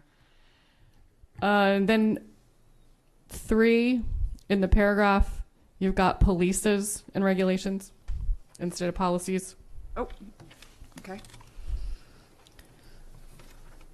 And then just a couple questions also for 3, where 3B says teachers shall determine authorized use, but the initial paragraph says the principals will determine the extent of, and the rules related to the use. I assume that the teacher can't determine the use unless the principal has authorized it. Is that the intention of the way this is worded? Right. The concept is there would be a philosophy. Well, the philosophy is written in the policy. Yeah. So to Mr. Jackson's point, I don't think there's a school that can say we're not going to use technology, because the board has clearly said that they support the use of these devices. But the concept is that the teachers have within their classroom some parameters, but they have to be consistent with the message that the principal sent. And then if there's a question, and I think it's in there somewhere in number 4, so it's initially determined by the teacher and ultimately by the school administrator. So if there were a question, then that would go back to the school administrator. So if we had a principal that wasn't a fan of personal electronic devices, they could say that there's going to be a limited extent of the use. But if you have a teacher that's very open to it, then the teacher will have to resolve it with their principal. That's correct. Okay. And then item 5, after what Mrs. Ritchie said, should we also say that we are not responsible for the data fees that are incurred? Because I can just see parents not understanding that their students aren't on Wi-Fi, and then their data bill gets increased immensely because their teachers are saying, take out your device and use it for X, Y, and Z, and the student has their device, they don't want to be the only one not using it. They start taking it out and incurring all these data fees, and then having families coming back and saying, well, you told my student that they have to use, or they could use this device, now you need to pay my data bill. We can make that adjustment. Okay. Thank you. And then what happens when we confiscate these? I don't know if we will so much anymore, but when we've confiscated these devices for misuse and take, the principal, keep them in the drawer until the parent can come in and collect them, what's our liability there when we're holding on to somebody's Right, I smartphone or something like that? Phoned a friend up here. Kathy Herbert is Office of School Performance, can speak to what happens in a school basis when a cell phone is confiscated. Kathy Herbert, Acting Associate Superintendent. We prefer not to confiscate cell phones, so we looked at de-escalating the situation. But if they are taken, then usually there's a phone call home. Please come pick them up after school, and they're locked up until that time.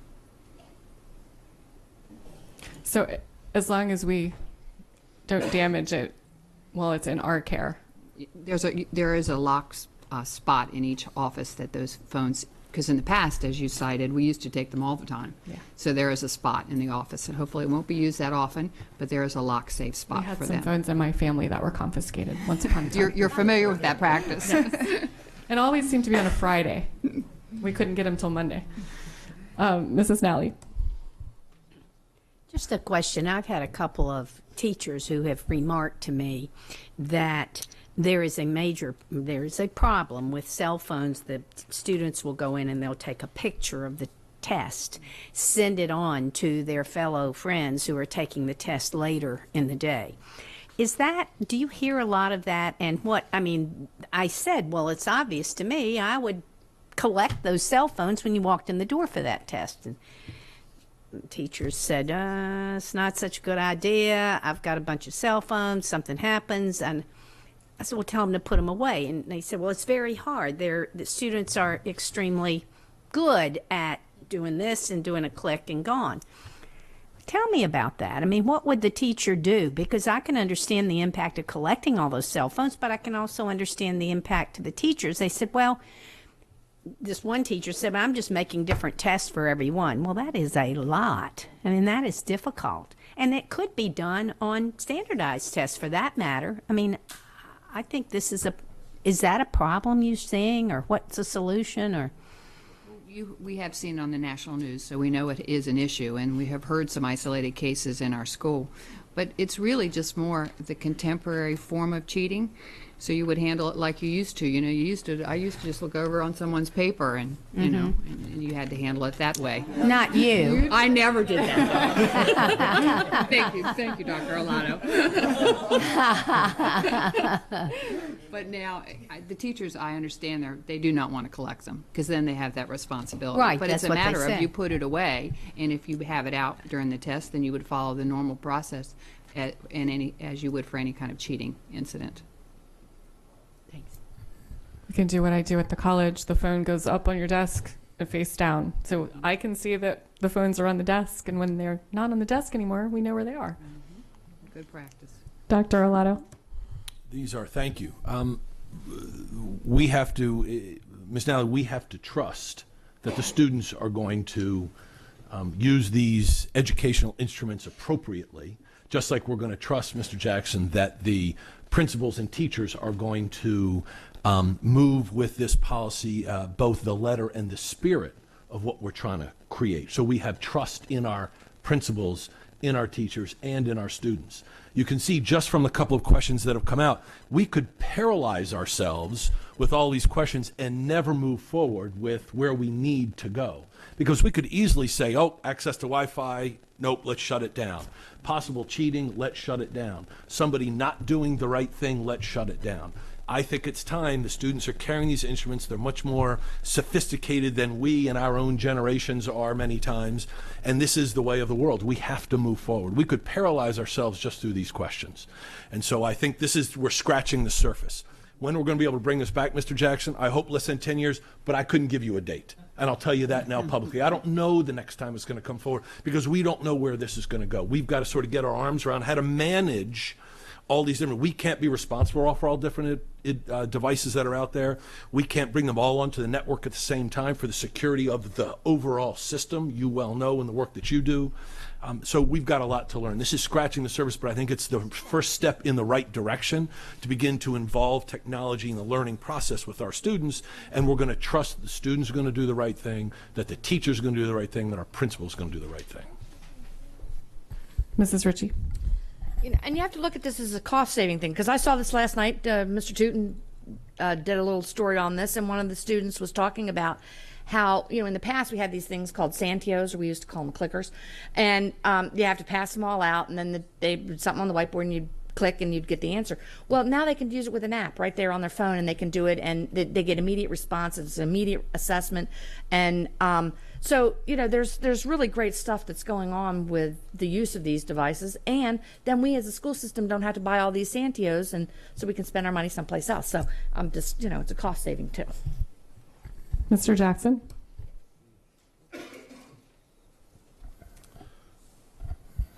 Thank you, ma'am. I agree with you, Dr. Lotto. This is scratching the surface.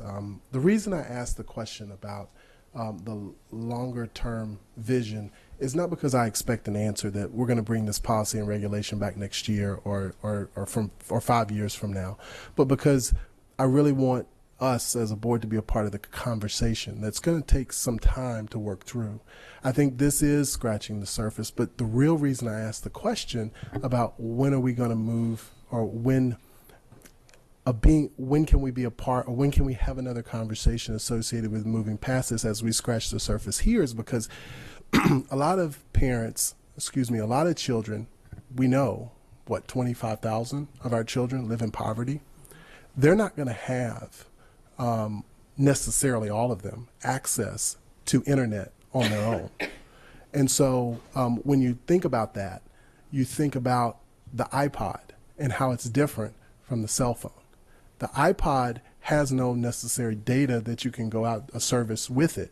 But if you have a bring your own device kind of policy, then they can at least connect to a network that's there. So you're talking about children, in some cases, may have access to an iPod, but might not have access to an iPad with service. And so in saying that I wanted to be a part of that conversation, or have another conversation about the strategic vision of bring your own device and so forth, is because the sooner we're able to have that conversation and continue to have that conversation, the sooner hopefully we can move to, as we scratch the surface here, the sooner we can move towards touching even more children that might not have access to their own data plans. And so it's important to me, because those kids are going to be the kids that don't have the money. Their parents don't have the money to pay those bills for service, but they might have money to at least buy an iPod that is the hardware that needs the connection associated to the school system network. Those children are children that live in poverty, and they need help being able to touch the internet just like everybody else. We know we have 25,000 of our 80,000, nearly 80,000 children that live in poverty. We know that. And so that's the only reason that I'm not asking for a hard, fast one conversation about it. But what I'm saying is we need to be dialoguing about that as here at the board level, to be able to know where we're going, and in hopes that it doesn't take 10 years in order to be able to be back here at the table. Thank you. Is there any public comment on this policy? All right, so then now it will go out on the web for 30 days for public comment, right? That's correct. Okay. Item 4.08 is a first reading on the classification of fund balances policy DBK. And we have a small presentation. The Office of Financial Operations brings policy DBK, classification of fund balances, to you for first reading. This is a new policy and a new regulation that provide guidance and limitations regarding classification and the use of board fund balances. This policy will be posted on our website for 30 days for public comment. We will answer any questions you have about this policy. Mrs. Ritchie? aren't there certain fund balances or categories that are prescribed by the state for this? I mean, we can make all that we want to make up, but I mean, there are certain ones that we have to report on to the state. Am I getting confused with something else? Yes, ma'am. There are essentially no fund balances that are mandated by the state, but there are certain types of fund balances that are permissible by the state. The purpose of this document really is essentially a definitions document, and it's to allow the users of our budget and the public, when they see these different financial categories, to be able to have a plain text definition of what that fund is for and what its purpose is. So this is really to help our end user, as they're working through our budget documents, they'll have a definition, essentially glossary, to help the review and processing of our budget. Is there any public comment on this item? All right, so this will now go on the internet for 30 days for comment. Thank you. Thank you. The next item on the agenda is item 4.09. This is an information to action item. Do I have a motion to move this from information to action? All those in favor? We now have an action item. Mrs. Nally. I move to approve the 2015-2016 Board of Education calendar. Is there any board comment or questions? Is there any public comment? All those in favor? Motion passes 6-0-0.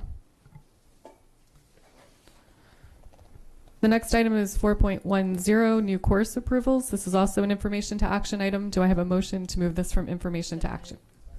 All those in favor? We now have an action item. Dr. Arletto, your recommendation.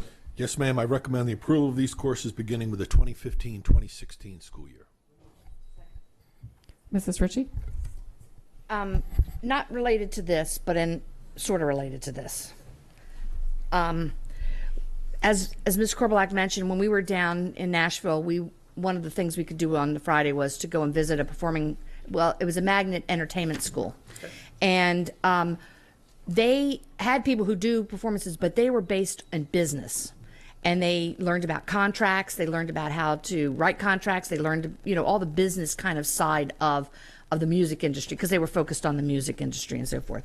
And so that got me thinking. I mean, we have a lot of students, a lot of our very talented students who will eventually be working maybe in the theater, they may be in a dance company, they may be a recording artist of some sort, and things like that. Exactly. So looking future-wise in terms of courses and stuff, or we may already have, do we have any kind of course that talks about how to protect yourself? And I think back to the 50s and 60s of those great artists that are broke now because unscrupulous people, and they didn't pay. They were into their music. They weren't really paying attention to the business side of it. Sure. For the record, my name is Skip Lee. I'm the director of curriculum. Lori, would you please come forward? I can speak specifically about dance education. I was intimately involved with that for 7 years, and a course in our dance company honors class specifically talked about dancer health, dancer liability, longevity, contracts, those sorts of things, but very limited to just the dance side. Ms. Kahn is not here, but to represent the visual and performing arts program we have in the school system, Ms. Lori Snyder. Hi, Lori Snyder. Yes, so as modules in some of the courses that are already written, we have a production and technology courses that have been in place for our freshmen and sophomores, and they have those modules as part of it. We're also moving forward, if you'll see, the broadcast and recording course is open for all of our students, not one particular arts major, and beyond that, we're working on a business course for artists. Pearl Cohen. Okay. Down in Nashville, I'm telling you. Okay. I mean, they have their own label. They have their own record, and it's under warrant. And I know we can't do that, but they have their own recording label and stuff. Well, we could maybe, but the music makers is a big thing down there. Anyway, I was just absolutely, and that's good to know that we have that because you want to be able to protect the artist as well. You know, I mean, and that whole creativity part. And sometimes we, you know, get lost in our creativity, and we sometimes forget the business end of it. So that's great. I'll piggyback on Mrs. Ritchie's question. With the completer programs, with the transportation, logistics, and cargo security and information technology, the other thing we saw at this same high school was that the students who were studying visual arts and film were getting certifications in the software suite. So they graduated with, certification in the Adobe suite or Final Cut Pro or whatever it was they were using. Is that something that we're looking at? Yes. For our PVA as well? Yes, because we're using those same softwares and Right. the tools that are used. They were just graduating with the piece of paper in their hand too. Yes. Mr. Webb. Just a quick question. Where will you be standing up the Marine Corps ROTC unit? Mr. Williams, will you come forward, please? The Marine Corps ROTC unit is scheduled to go into Northeast High School, specifically upstairs from the lobby and to the left. I brought Mr. Jason Williams forward to answer specific questions about the unit. And just to clarify, JROTC. That's correct. Right, we're not ROTC. We're Yes, sir. Sorry about that. Yes. Yes. Yeah. Yes. Yes. Introduce yourself. Okay. My name is Jason Williams. I'm the principal at Northeast High School. And the acquisition of the Marines JROTC, also known as the NDCC unit, has been in production, and the acquisition of that program has been underway for over 5 years. We have added a piece of our high school and designed a piece of our high school to accommodate that program, and we are at the time now to launch that program.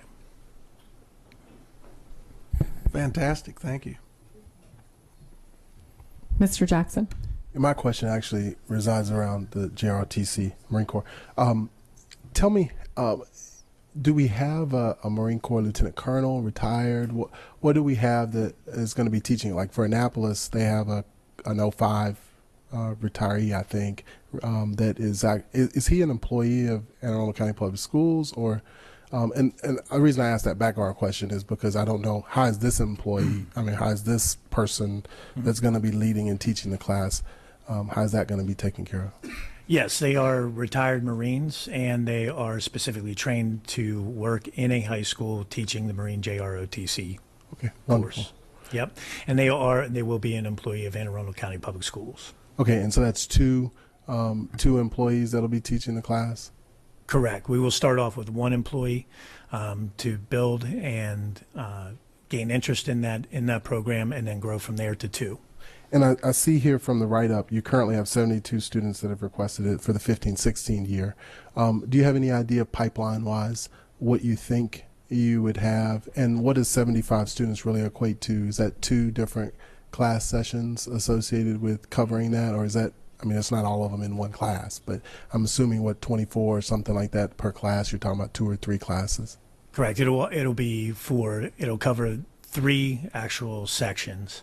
And then along with that, there is also a number of administrative duties that the instructor will have to do in order to build, and administrative duties, actual labor to work and set up the program, and also build around programs that go after school programs and also summer programs as well. Yeah. But you had a second part to that question, Mr. Jackson. This program is a direct response of community interest and meeting the needs of what was brought forth to us.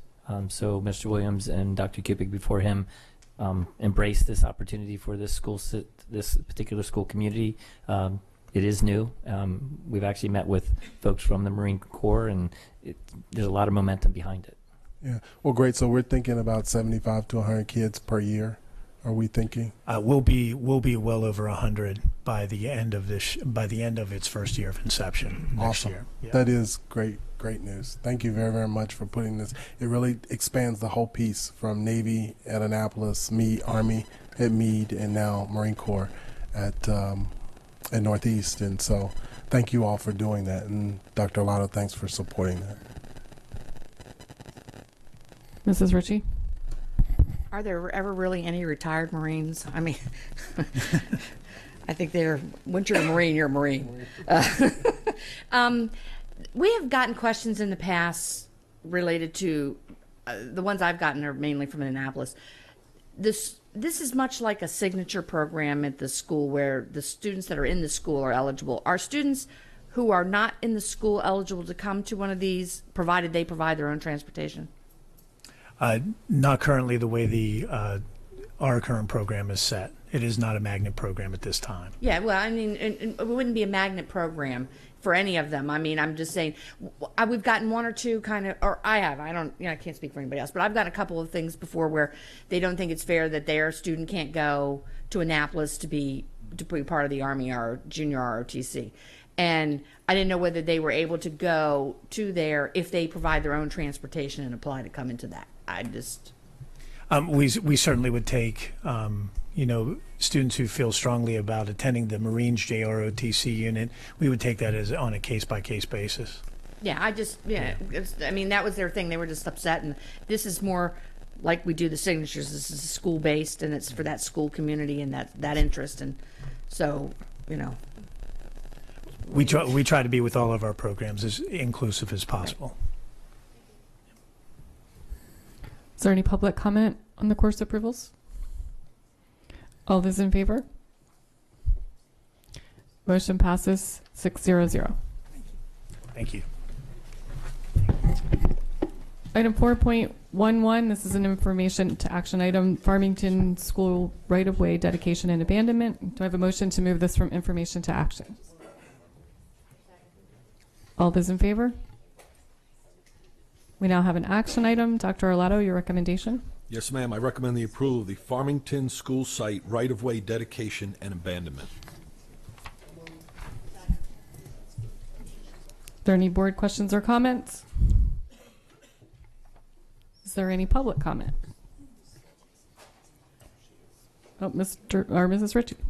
What does this really mean? Because we don't have a Farmington school.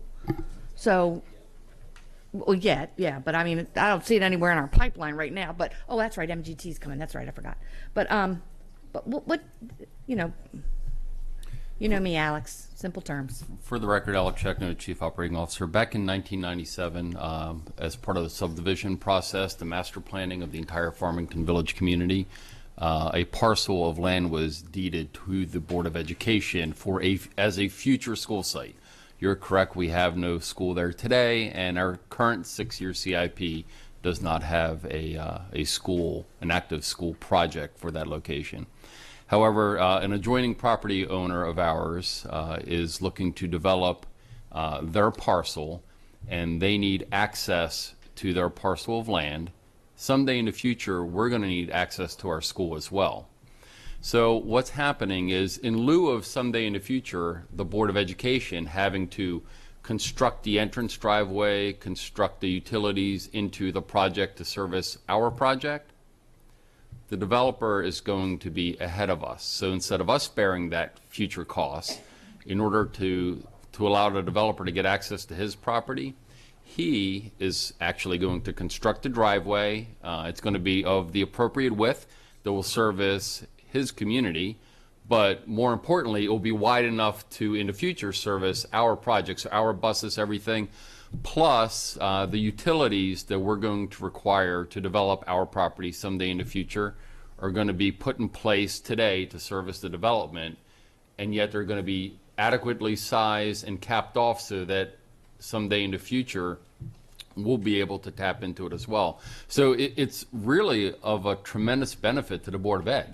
because this infrastructure work that is being done at the private expense will cost avoid us in some future date having to construct that access way, put that utility infrastructure, et cetera. So it's sort of pre-positioning us at no cost to us today. It's pre-positioning us for a future construction project and helping us to save those future costs once that day comes. So really, we're not abandoning the right-of-way. What we're doing is abandoning us having to pay for the cost of it, which seems like a pretty good idea. But yes, ma'am. We believe it's a good value for the taxpayer. Mr. Jackson. Yeah, I see Mr. Koch's name on here, and he's been very good. That organization's been very good about putting in various things for the school system. They put in a whole wing, I believe it was, at Broadneck High School. Could you do me a favor? And I'm fine with going forward with this. I don't have a sense even where in the county this really is. Where is this Farmington? It's right where Fort Smallwood Road and Catherine Avenue kind of intersect. It would you know where Jacobsville Elementary School is? Yes, on Mountain Road. Correct. So it would heading westwards from Jacobsville. Our next school over is Freetown. Yes. This is a vacant parcel that's about halfway. It's halfway in between. Halfway in between. So someday, if we need a school that would fit between Jacobsville, between High Point and Freetown, this is a banked land site for that project. That's fine. Could you give me the overview that shows those two schools or three, and then where that parcel is? So next time I'm up on Mountain Road, I'll just drive by. Sure. It's a wooded forest right now. I might get out and walk through the woods. Thanks. All right, all those in favor of the Farmington School right away? Motion passes 6-0-0.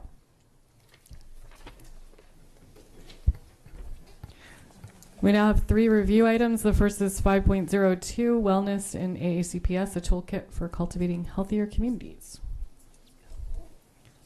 Mr. Lee.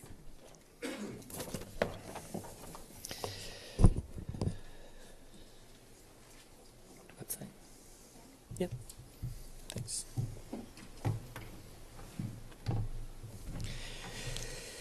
Good morning, President Kopelak, Dr. Orlado, and members of the board. For the record, my name is Skip Lee, and I co-chair the Public School Systems Wellness Council with Deputy Superintendent Arlen Liverman and Supervisor of Food and Nutrition Services, Jody Rissy. I stand before you this morning a very proud man, proud of the position Anne Arundel County holds in this state with regard to wellness initiatives, proud to be an employee of a school system that values its workforce's health and wellness, and proud to be the one who brings you great news about the progress made and initiatives pursued over the past 12 months with respect to wellness in our system. It's my honor to formally welcome you to Healthy Anne Arundel Month, a month that recognizes the Anne Arundel Coalition, comprised of our 2 hospitals, the county health department, and many county agencies. Healthy Anne Arundel Month focuses on maximizing access to our farmers markets, such as this one, our parks and recreation amenities, and a multitude of resources to support efforts to overcome co-occurring disorders.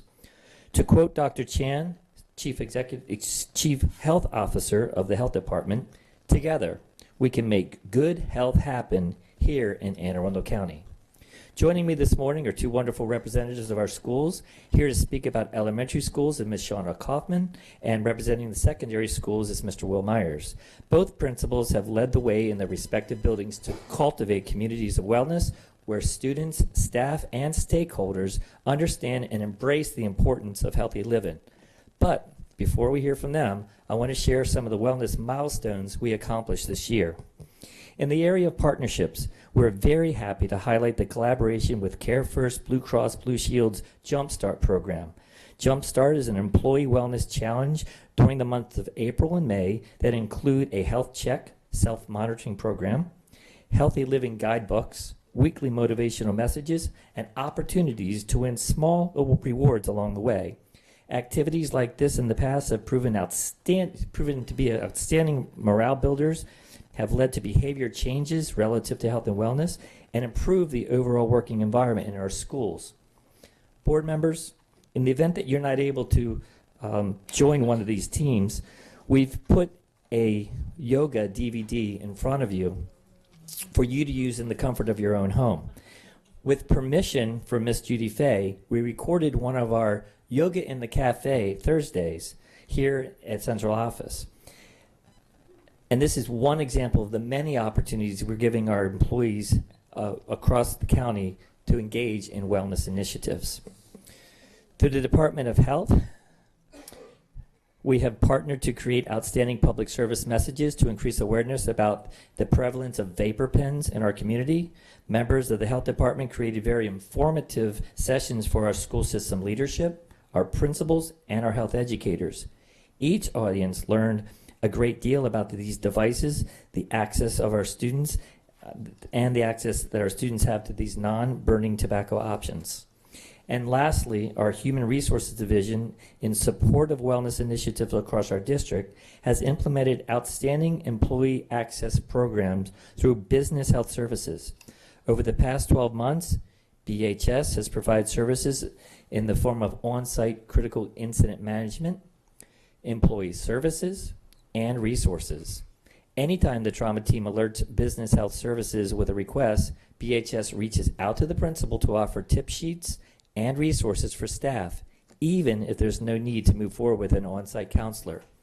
In its first year, BHS has 935 interventions with our employees with a 95.8% resolution rate. And now, I'd like to transition this presentation to highlight the priority work championed by our Wellness Council. Our principals are here to share with you the outstanding wellness toolkit created by our Wellness Council.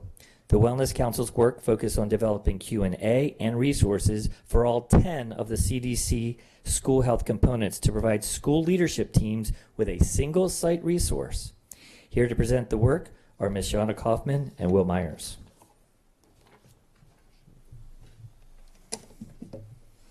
Good morning. I'm Shauna Kaufman, the principal at Arundel Elementary School and also a member on the Wellness Council. Can I go ahead and? Yeah. Okay. Okay. So on our intranet, well, first of all, I'd just like to say that the Wellness Council is an amazing group of members and community partners. It's rather large. If you come to one of our meetings, we barely fit around the large tables that are in the conference room upstairs, but it's also wonderful because it represents so many resources we have available in Anne Arundel County. I truly believe we're blessed to live in this area because there's so much available to us as community members as well as the school system. And speaking from a principal, you hear about the Wellness School of Distinction and you're not quite sure, oh, that seems kind of nice. But what do you really have to do to get there? And what would I do as a principal to even begin? And so that's kind of where the Wellness Council focused this year on how can we help school administrators really find the resources that are out there and bring it to our school, and what does that look like in a school setting? And so this wellness toolkit is really what we came up with, and it's beginning to be a useful tool that is really going to become something wonderful in helping the schools that would like to incorporate more wellness and become a wellness school of distinction. So we go to our Winning at Wellness intranet site, and help me out here, Skip. Where should we go from here? What just happened? Excuse me, ladies and gentlemen. Go down a little bit. There we go. It skipped down. It's so new, we're still trying to remember where we put it. So here is our model for the Wellness Toolkit. All of the blue areas are areas in the application that principals have to address, and you have to identify what are you doing as a school in these different areas to make sure that you are a well-rounded wellness school. And the real philosophy is the child as the center, as you can see in the graphics, that the child is really why we're here, and making a healthy child is very important. And to do that requires a lot of different things. It's not just one or two things makes you well. It's lots of different components. And so these are all the different areas. This can be very overwhelming if an administrator looks at this and like, there is no way I'm going to be able to do this. But with the help of this tool, you can click on different areas and it will give you some support and resources that you can say, oh, wait a minute, I think I'm already kind of doing that. Or I know a parent that could really help me with this. Or there's another school that I know that does this. So for example, if we kind of go over to, I'll pick the family engagement piece. And Teresa Tudor has been a big part of this. She's on the Wellness Council as well. And if we scroll over just a little bit, you can see on the side, we've got like a Q&A of kind of where do I get started? What are some things I could do as a school for this? And this is a family resource. So nutrition is a big part of wellness. And as a parent, or maybe as a PTA, what could I do for that? So you can see that there are some different questions. What are some healthy snacks I can make for my children? How can we make sure we encourage healthy snacks in school as well? And then there's a family resource button that you can click. And you can see there's numerous different resources available for this. So this kind of helps a wellness committee at a school to figure out what areas can I go to, what can I pick and choose, and kind of find different ways to make this an easier task for my school and eventually make it a healthier school for our staff and our students, which is the main goal. Did you want to talk about secondary? Sure.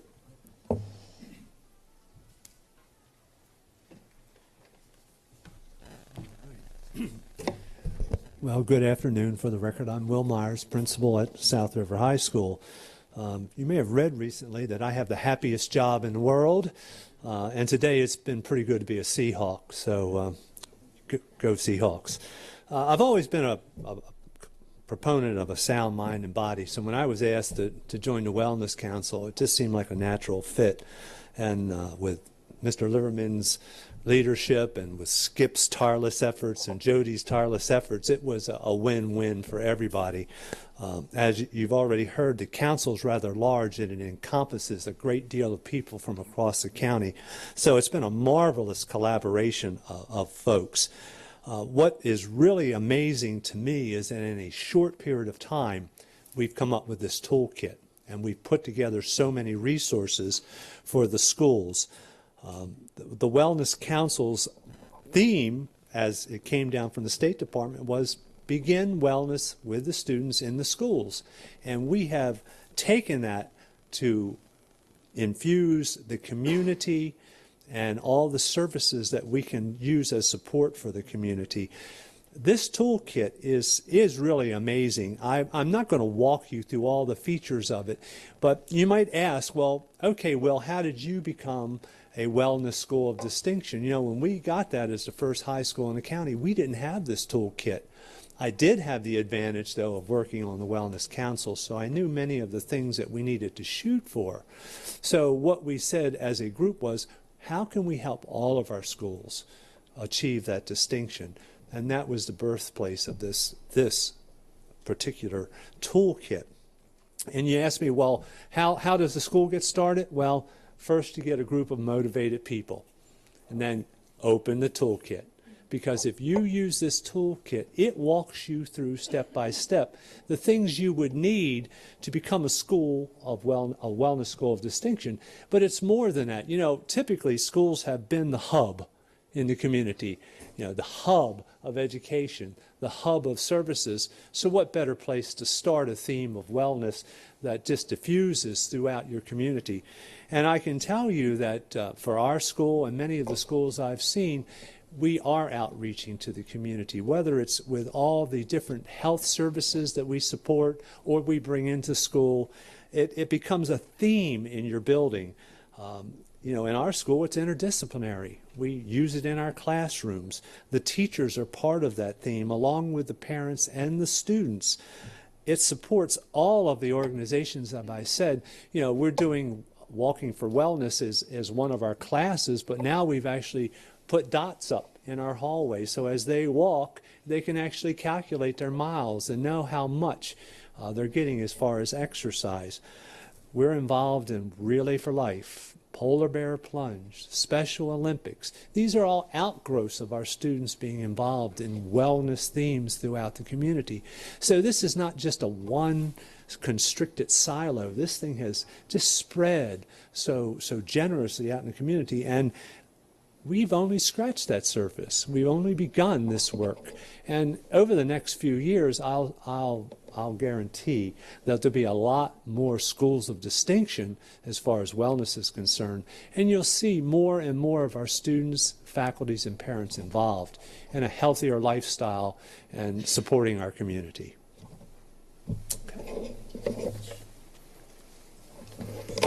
Thank you, Shauna. Thank you, Will.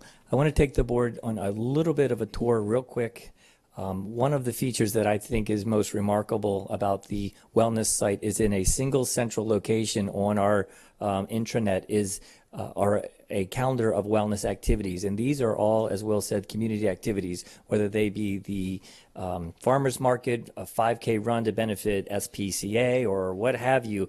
All of our wellness members have access to this calendar and can populate it, and this goes through the entire school year. The other feature that's pretty cool is we've tried to consolidate what months stand for what thing. So we've done an actual year of all of the months and what those months are dedicated as.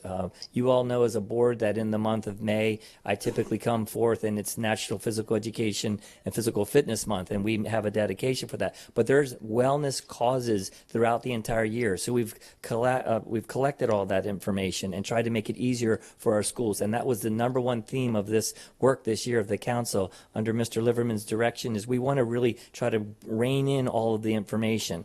One last point, and it talks about the information that Ms. Kutch has just shared. We not just wellness policy issues, but any policy in the school system that has a wellness feature like EpiPens or allergies or things like that, we've consolidated all that into one central place, again, for reference for our principals and school leadership, so they didn't have to go through all of the different areas of the policy in order to find those wellness pieces. I want to thank you all for the opportunity to share. And thank you for your support of the Wellness Council. You're always invited. We would value and honor your presence at our meetings. Together, we can certainly cultivate communities of wellness. Thank you for your time. Mrs. Ritchie. Is this portal only open to intranet, not internet? Intranet. Okay. Are we going to do anything where we're going to have some out? So like when you, well, that's exactly what I was talking about, because, you know, I mean, the motto in PTA is if you feed them, they'll come. So,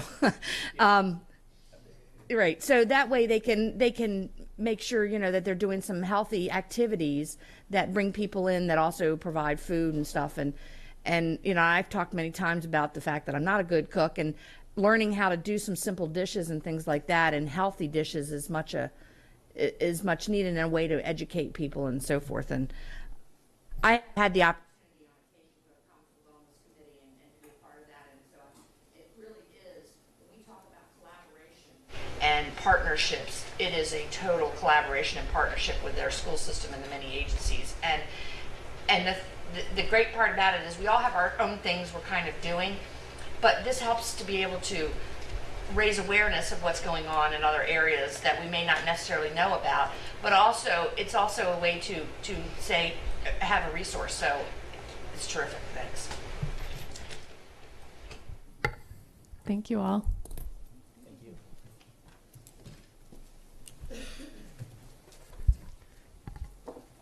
The next item on the agenda is 5.03, our legislative update.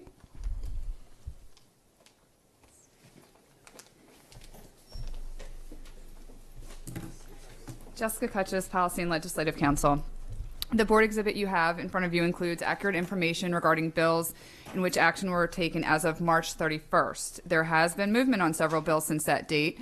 Of note, on a local level, House Bill 727, Anne Arundel County Board of Education Wireless Telecommunication Towers Moratorium and Report. That bill did fail in committee. It was voted unfavorably through the House Ways and Means Committee, so we will not see that bill again this legislative session. Beyond that, the bills that are included, there's only one bill that's actually been enrolled.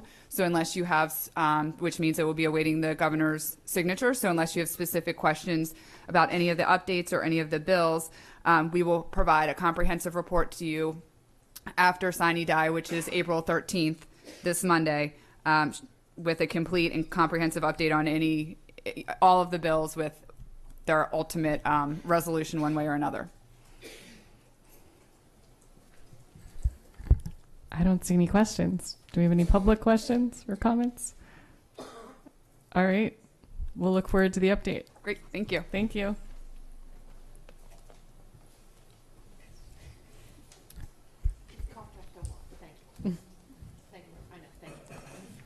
This is due to my medicines that I was taking. I just tell you that, and so we'll go wait till I finish coughing.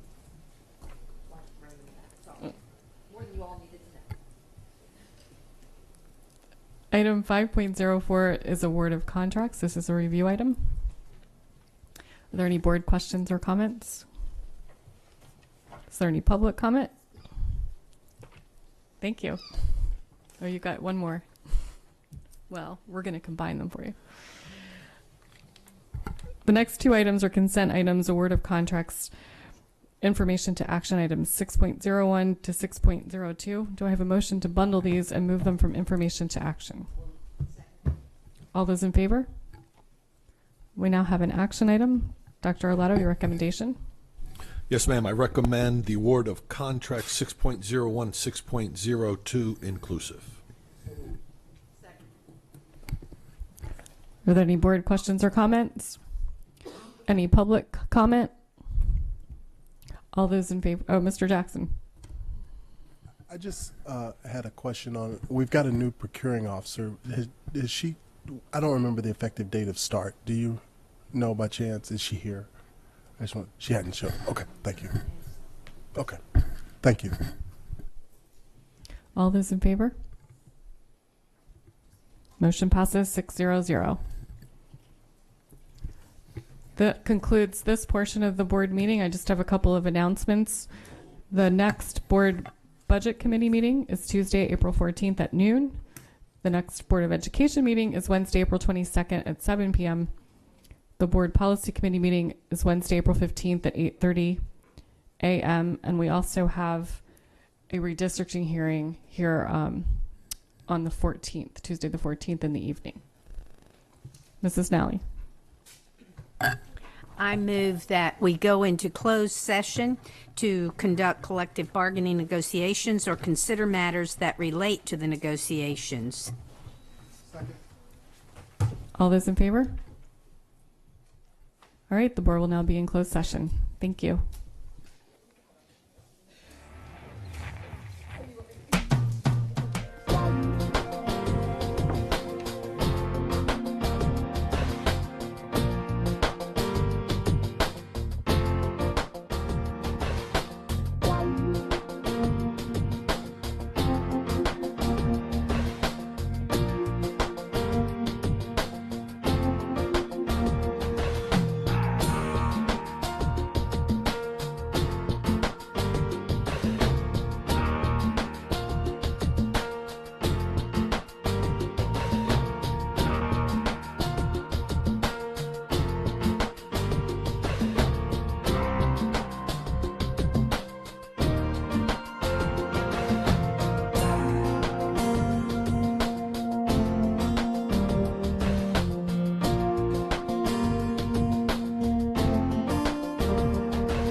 Coming up next on At Your Service, we'll be discussing the impact of grief on children. Stay tuned.